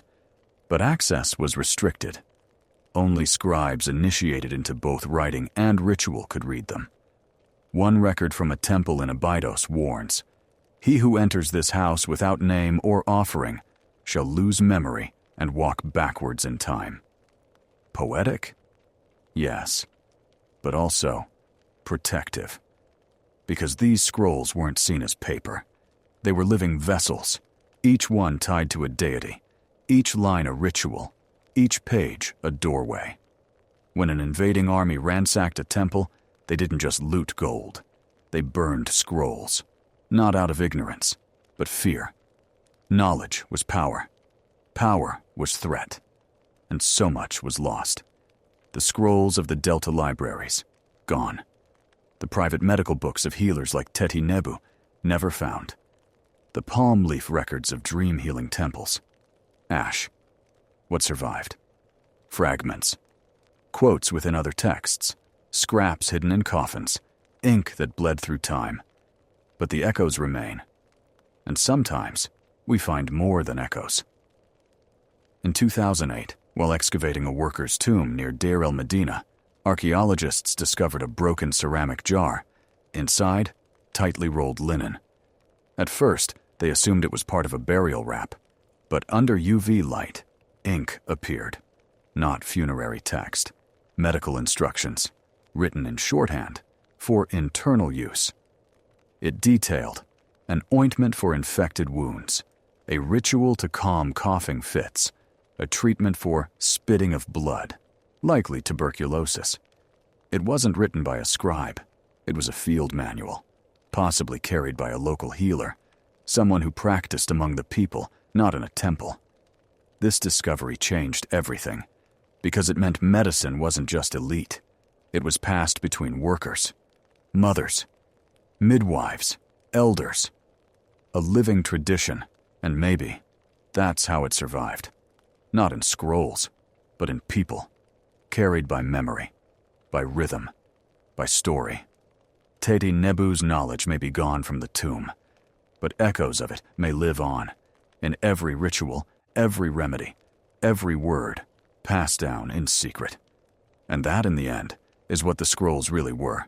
Conversations across time, whispers from the desert, still speaking, still healing. What still remains, they were never meant to last. Papyrus cracks, ink fades, linen rots, languages die. And yet, the scrolls endured. Not many, just enough.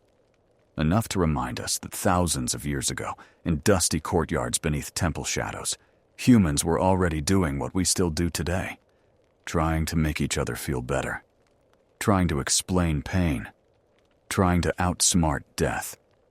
And the legacy of those early healers? It isn't just in the fragments, it's in the questions they asked. Modern Egyptologists, when they study ancient medical papyri, face a strange dilemma. They understand the words, but not always the metaphors. A burn in the belly. Is that heartburn? Or anxiety? Or spiritual imbalance? A black wind that moves between ribs? Pneumonia? Or a seizure? Or a demon? ancient Egyptian medicine didn't separate body from soul. It treated both as one. So every diagnosis had layers. A patient coughing blood wasn't just ill. They were out of balance with Ma'at, the divine order of life, which meant healing required both a poultice and a prayer. This frustrates some modern scientists, but it also fascinates them. Because what they're realizing is this: the Egyptians may have understood things we've forgotten, not in chemistry, but in context. They knew that fear made wounds worse, that belief could calm seizures, that a patient who felt heard often improved faster. That's why their medicine included rituals, songs, amulets, dreams, storytelling, sacred geometry. And now, 3,000 years later, medicine is coming full circle. Hospitals today use music therapy, mindfulness, ritualized routines, holistic models. And while we don't use crocodile dung anymore, we're rediscovering something the Egyptians never forgot. Healing is emotional. The ancient scrolls knew this. One line from the Ebers Papyrus reads, "There is no medicine greater than speaking kindly to a sick man." Another, attributed to the goddess Isis, "I lay my hands upon you, child of the Nile, not to cast out your pain, but to remind your body of its own strength." These are not spells. They are affirmations. Soft, strong, timeless. And maybe that's why the scrolls still matter. Not because they're perfect, not because they're scientific, but because they're human. Even now, teams across the world are digitizing fragments, retranslating medical symbols, creating databases of ancient remedies. One such project in Germany recently identified parallels between a fertility charm in the Kahun papyrus and a mantra used in modern India. Another, in Cairo, revealed an early reference to surgical stitching, using fibrous plant material to close wounds. The more we study the scrolls, the more we realize they weren't primitive. They were prototypes. First drafts of ideas we're still trying to master. What is the mind's role in recovery? How does belief influence biology? What makes someone feel safe enough to heal? The Egyptians didn't have MRIs, or antibiotics, or vaccines, but they had empathy, imagination, and centuries of experience watching bodies break, and sometimes repair. And perhaps the most powerful thing they left us wasn't a formula. It was a worldview. One where medicine was not war, but balance. Not a battle, but a ritual. Not an enemy to fight, but a story to understand. And in that story, we're all still writing our own scrolls. The architect of immortality, Imhotep's lost legacy, the man who spoke to stone. Before pyramids, before temples, before the concept of eternity had a shape, there was a man, not a king, not a priest, not a warrior, a thinker. His name was Imhotep, and though he lived more than 4,600 years ago, his shadow still touches every tomb, every column, every theory about immortality. Because Imhotep did something no one had done before. He taught stone to speak. Let's begin at the beginning. The year, around 2650 BCE. The place, Egypt's third dynasty. The pharaoh, Djoser. The problem? No one had ever built a monument worthy of eternal life. Kings were buried underground, in mastabas, flat-roofed tombs. But Imhotep had a vision. Why bury a god? Why not raise him? Higher, toward the heavens. And so he stacked one mastaba atop another, creating 6 levels.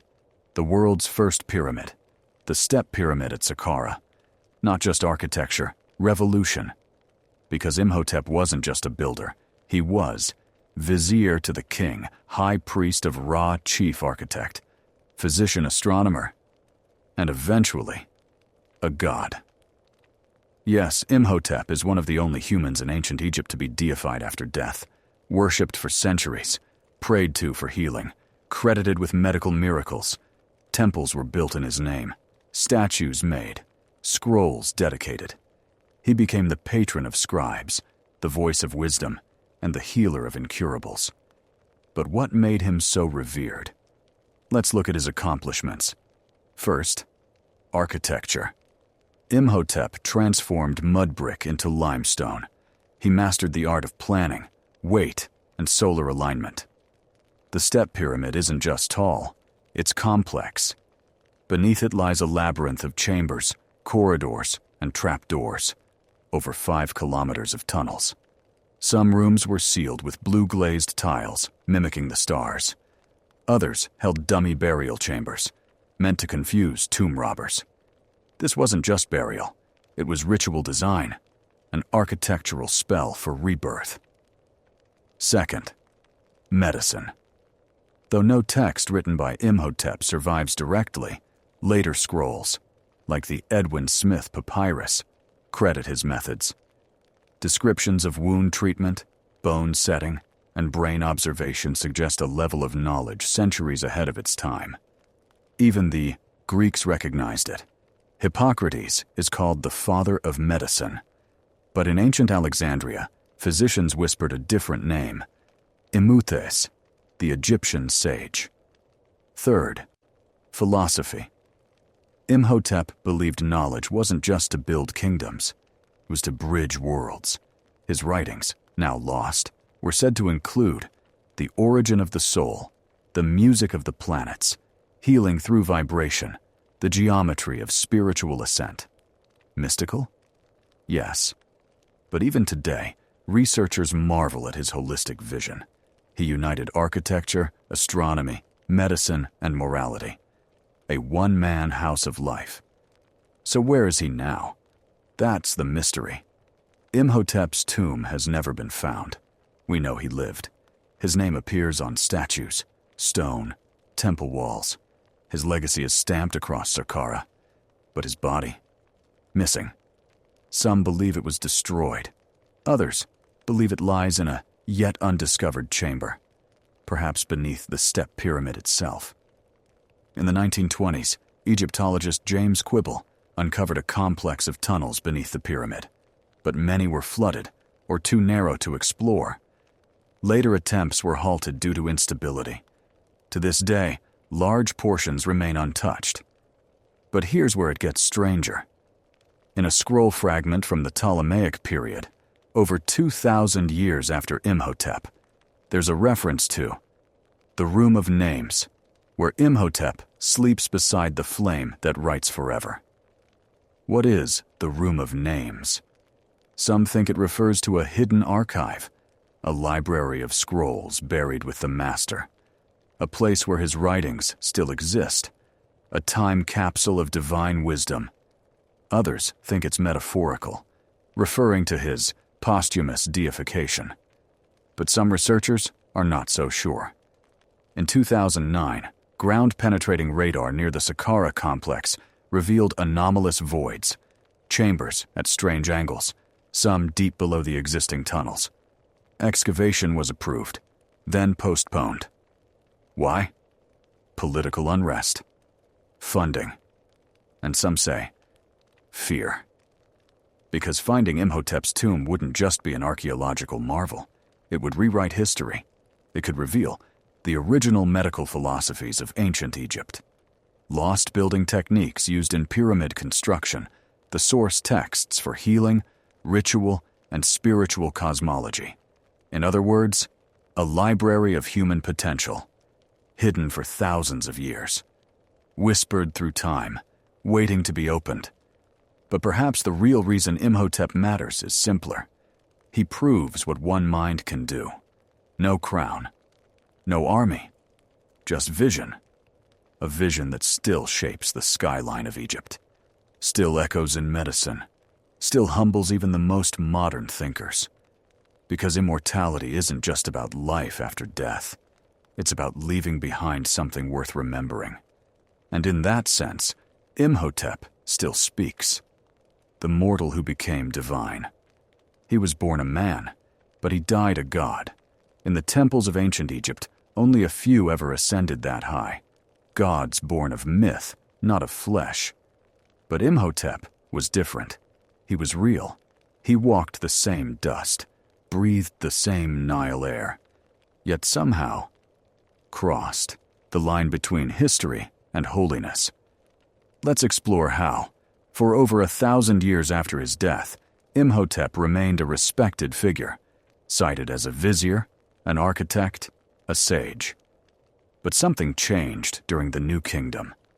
Suddenly, inscriptions appear calling him Son of Ptah, the creator god.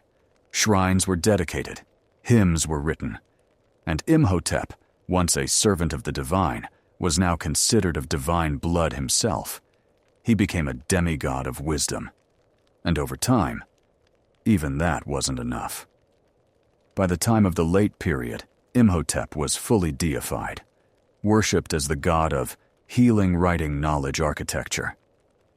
Memory statues of him were placed in temples, offerings made, prayers spoken, but not the kind of prayers one makes to a distant sky god. These were personal. Imhotep, who hears the cries of the sick. Imhotep, who writes on the soul. Imhotep, who builds the house of eternity. Temples devoted to his cult sprang up across Egypt, especially at Saqqara and Philae. Inside, patients came not for worship, but for healing. These weren't just sanctuaries, they were clinics. Much like the dream temples of earlier dynasties, Imhotep's shrines specialized in incubation, sleep, sacred oil anointments, herbal poultices, emotional and psychological care, diagnosis through symbolism. One recovered stela reads, "A man came with bleeding from the eyes. He slept in the temple of Imhotep and dreamed of a serpent.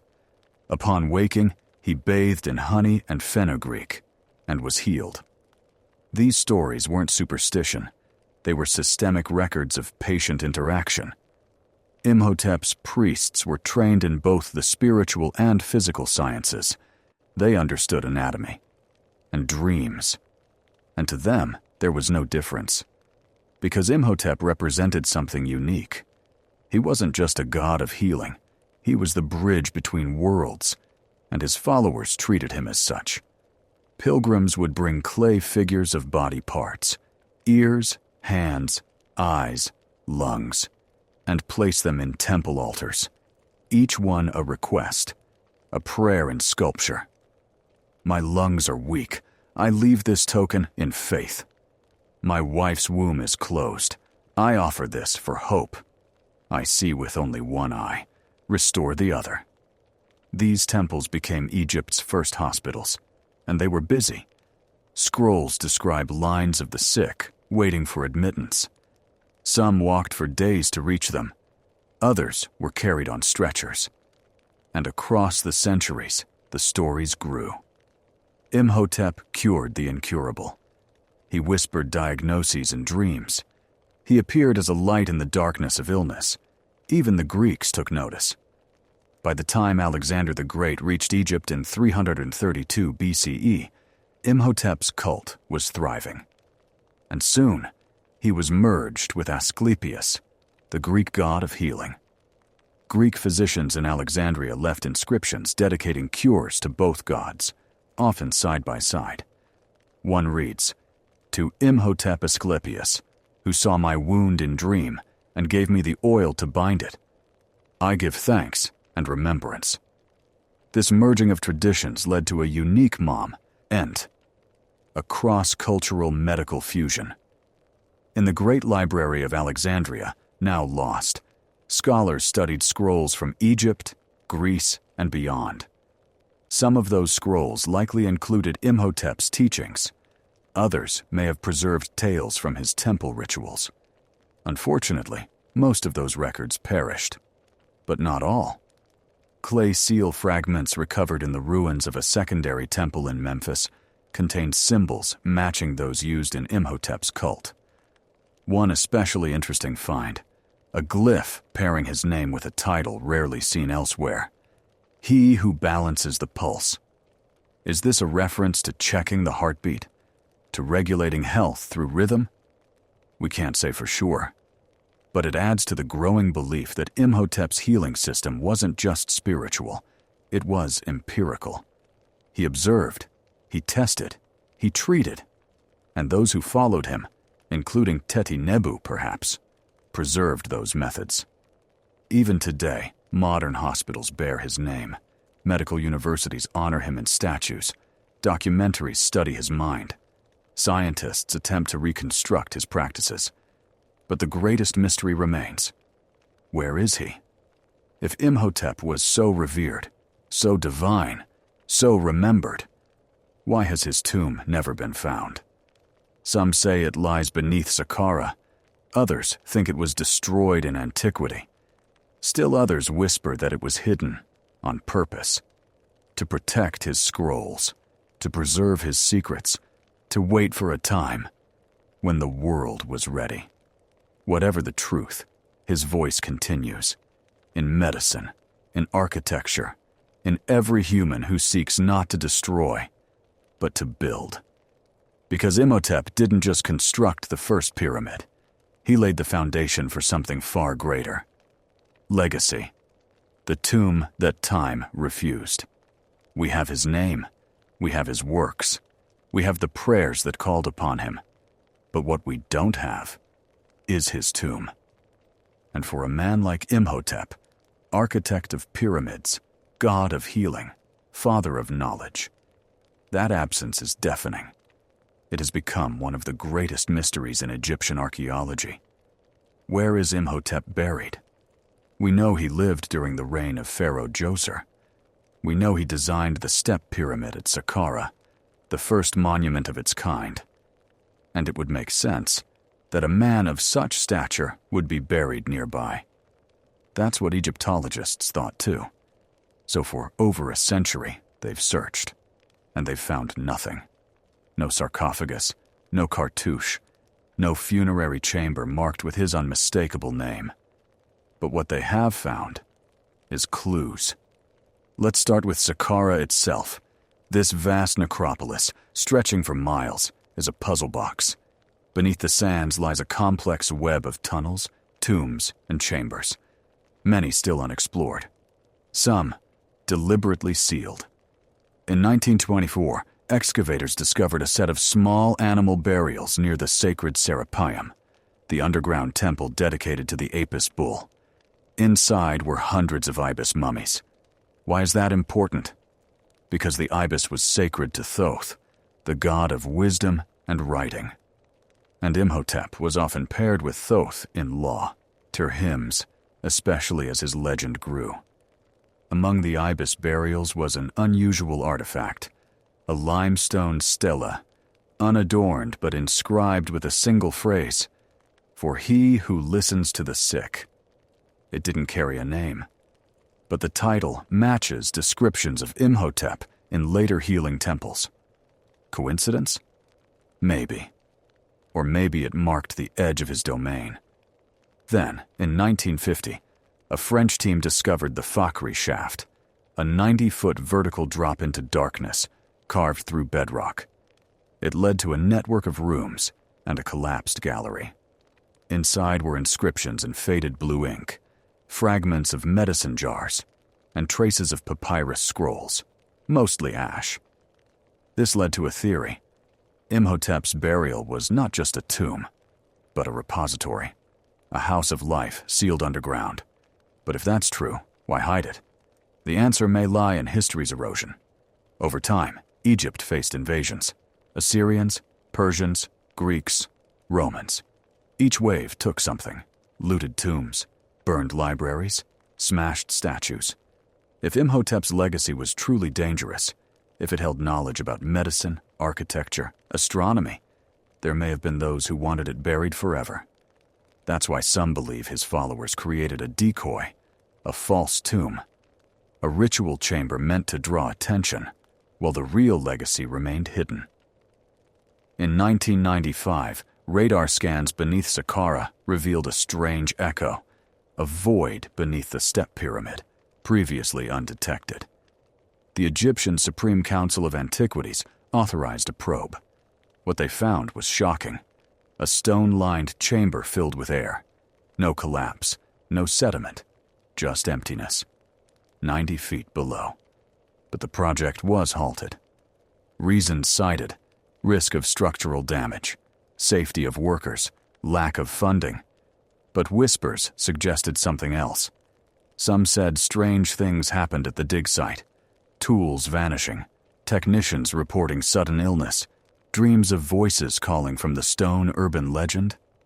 Maybe, but enough to put the project on hold for over 2 decades.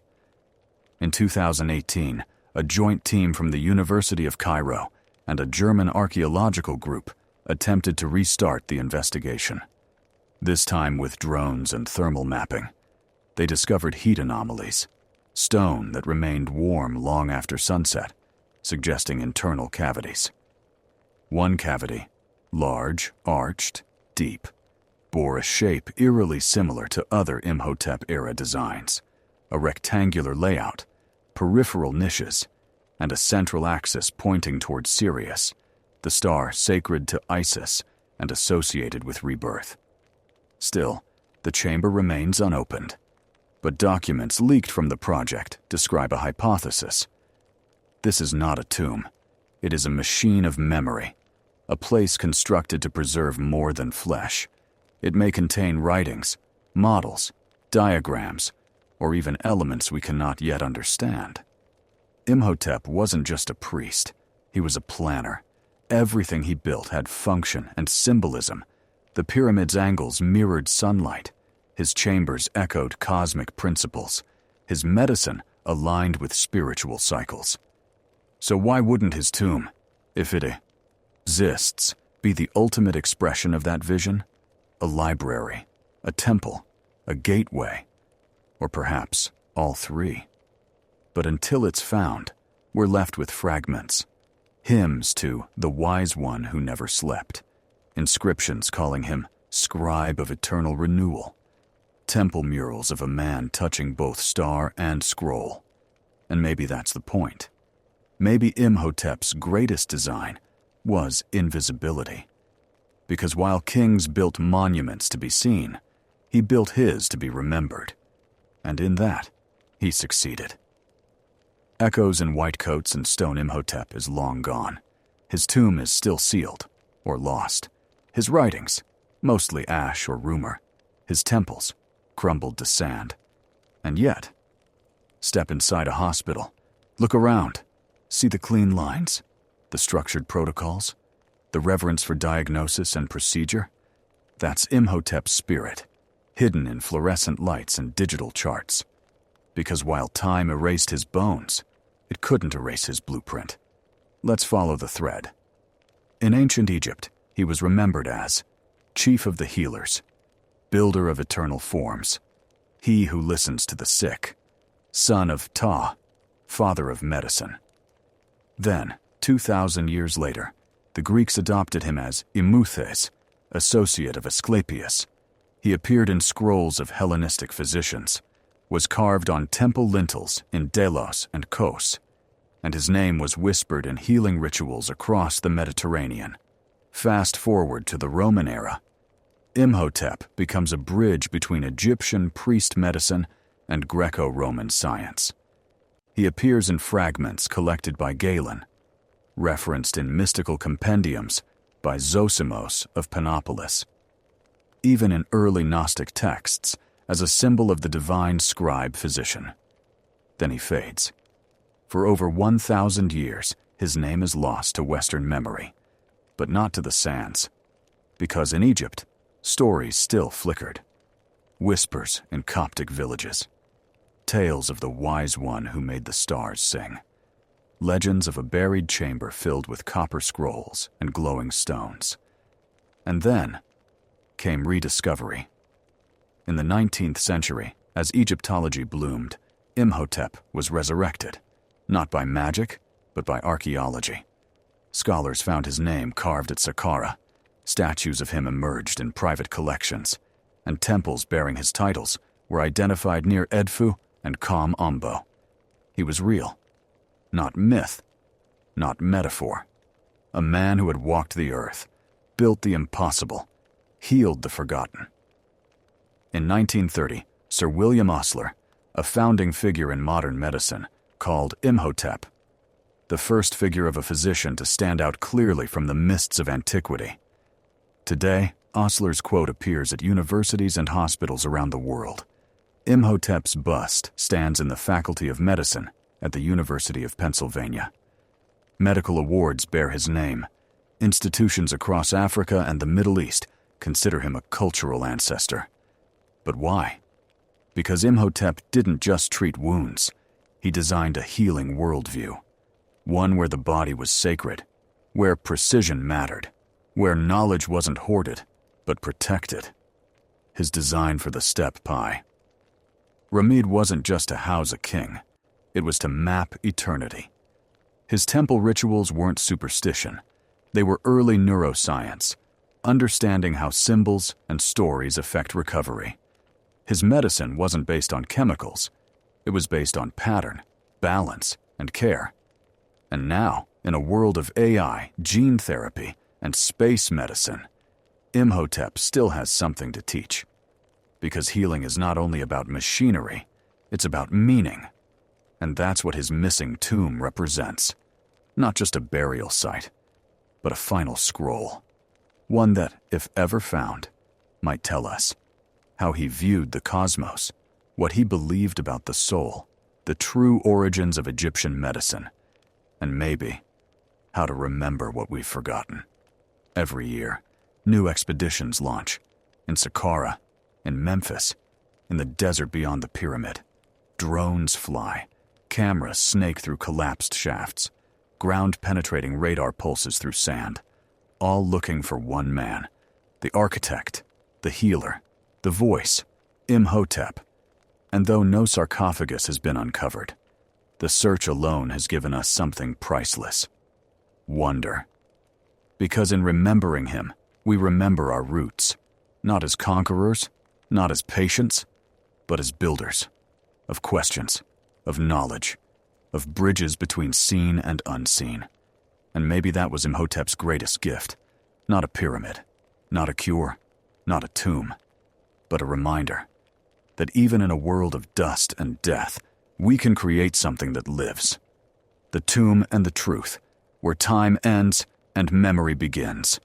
The door that waited, it began with silence. A tomb in the western cliffs of Saqqara, buried for 4,000 years, shaped by hand, forgotten by time. Inside, darkness and a sealed door. For decades, archaeologists had mapped the area, drone scans, soil samples, theories. But this tomb, marked only with the fading name Titi Nebu, remained untouched. Until a winter morning, when the sand shifted, a micro-tremor, a breeze that smelled of salt and stone. And suddenly, the team saw something new. A hairline crack, just a line, just wide enough to whisper. Dr. Layla Sarwat, a leading Egyptologist, was the first to kneel. She pressed her ear to the stone, and for reasons she still cannot explain, she heard breath. It wasn't real, of course.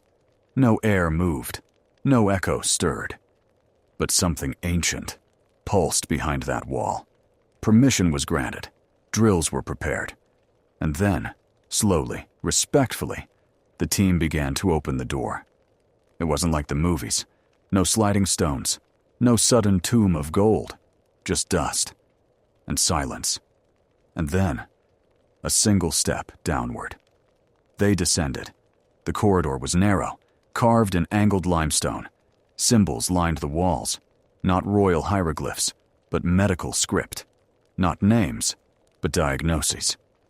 The limb breaks where memory is blocked. The stomach roils when truth is withheld. Breathe in the name of Ma'at, and balance returns. They weren't curses. They were reminders, as if the tomb wasn't a warning, but a prescription. At the bottom of the stairs, they found it. A chamber. Moi, tie at first glance. No sarcophagus, no artifacts. Just 7 niches carved into the stone, each one holding a sealed ceramic jar. The team thought of canopic jars, but these were different. No lids, no inscriptions, just smooth stone and silence. They opened one. Inside, linen, wrapped tight, and something crackled beneath. They unwrapped it. Papyrus, a scroll, still intact, and written upon it. Not a funerary text, not a religious hymn, but a case file. Symptoms, treatments, spiritual observations. This wasn't a tomb. It was a vault, a healer's archive. And it wasn't just one scroll. Over the next 48 hours, they opened each jar. Scroll after scroll, preserved through ritual and resin, some written in black ink, others in red, emphasizing danger, transformation, urgency. One scroll described how to repair a fractured rib using copper splints and honey compresses. Another detailed a method for calming the spirit that flees during sleep. But the most shocking scroll was the last. It was different, shorter, written not as a manual, but as a confession. It began, "To the one who reads when the stars have changed, know that I was once a servant of Imhotep. I guarded his breath. I listened to his bones. Teti Nebu," the name signed at the bottom, and with it, a symbol not seen in any other tomb. The eye of Horus, but inverted. Not watching outward, but watching inward. The message continued. They asked me to burn his name, but I could not. So I wrote this instead, not to remember him, but to remind you. The scroll ends there. The rest had decayed. But what survived was enough, because it confirmed something long suspected. Teti Nebu wasn't just a physician. He was a witness. To what? We can only guess. But his tomb, quiet, buried, almost humble, held knowledge the world forgot. No curses, no gold, no war chariots, just truth. Written in ink, stored in clay, and left in the care of time. And here's the beautiful irony. Teti Nebu's name barely appears in the records. A minor healer in the shadow of kings. And yet, his tomb may now be the most important discovery in modern Egyptology. Because it asks us, what if the real treasures were never the crowns? What if the real power was never in the throne? What if the legacy that survives longest is kindness? The door waited, not for glory, not for wealth, but for someone ready to listen. And when it opened, so did we. The scroll that changed everything. When news of the scrolls broke, the world took notice. Not because of gold, not because of curses or mummies, but because of words. Words written 4,000 years ago, by a man no one remembered, in a language that almost vanished, about something that never does. Pain. The scrolls of Teti Nebu were different. They weren't prayers. They weren't decrees. They weren't records of kings. They were personal. Case studies, rituals, observations. And they revealed something astonishing. That ancient Egyptian medicine was far more sophisticated, and far more re-human than we'd realized. Let's look at one scroll. It describes a woman named Nebet, not a queen, just Nebet. She comes to the healer with chest pain and trembling hands. Teti Nebu examines her.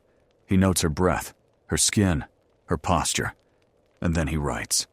She speaks in fear. She has swallowed silence. This isn't superstition. It's psychology. 4,000 years before Freud. He doesn't prescribe only herbs. He prescribes storytelling. He tells her to speak her name into water, to place her hand on a lotus, to sleep beneath a date palm and dream of the moon. This is treatment through ritual, through symbol, through self-restoration. Modern physicians who read the translation were stunned, not because it was alien, but because it was familiar. The use of water therapy, breathwork, reframing of trauma through metaphor. Today, we call it cognitive behavioral therapy. Back then, they called it Heka, magic, but not illusion. Magic as a technology of the soul, and Teti Nebu was its technician, Another scroll describes wound care. A soldier, leg sliced in a construction accident. Teti Nebu's notes include cleaning with beer and honey, both antiseptic, wrapping with linen strips, binding with copper rods, invoking a protective chant, not because the chant had power, but because it gave the patient courage. As one line puts it, the wound heals faster when the spirit stands upright. That one sentence is now framed in the lobby of a modern Cairo trauma center, because it says what science still struggles to say, that healing isn't just biology, it's belief. In another scroll, he writes of children who cry in the night. He prescribes not medicine, but story. A tale of Bess, the protector, who dances so loudly that no demon can stand the noise. Parents are told to retell the story each night, louder and louder, until the child laughs. When the laugh comes, the demon leaves, he writes. Pediatricians read that now and smile, because they know a laughing child is a healing child. But it wasn't just the scrolls. It was what they implied, that Imhotep's teachings didn't vanish, that his line continued, that through centuries of war, drought, and empire, some chose to preserve knowledge, not power. Teti Nebu wasn't building a tomb. He was building a time capsule, one that carried empathy, wisdom, observation, and the idea that the smallest human life is worth understanding. The discovery changed how Egyptologists viewed medicine, no longer a side note, no longer an exotic curiosity, but a central force in how Egypt thrived for 3,000 years. It sparked new excavations. Scholars returned to temples they'd dismissed, re-examined scribbles in forgotten storerooms, scanned beneath Saqqara with new reverence, and what they began to find were echoes. Fragments of scrolls in unmarked jars, medical diagrams etched into the underside of bowls, instructions buried in the margin of prayer books, a network of knowledge, long buried, now re-emerging. And in every one of the a similar theme. The body is a story, and the healer is its reader. Teti Nebu understood this, and through him so do we. Because when we read his scrolls, we don't just learn about him, we learn about ourselves, about the things that haven't changed. Aching backs, sleepless nights, the fear of death, the hope for relief, and most of all, the need to be seen. That's what makes this discovery historic. Not the age, not the language, but the recognition. That across 4,000 years, one voice still whispers, I was here. I tried to help. I left this. For you. What the future inherits, it's easy to think of the past as over. Dust, ruins, bones. But sometimes, the past isn't gone. It's waiting. And when the tomb of Teti Nebu opened, the past didn't just whisper. It reached forward. Because what those scrolls offered wasn't just a record, was a challenge, a message to the present. What will you do with what we remembered? Around the world, researchers responded. In Germany, a neurolinguistics team began studying Teti Nebu's language, not just what it said, but how it said it. They discovered rhythmic patterns, repeated syllables that mimicked heartbeat and breath.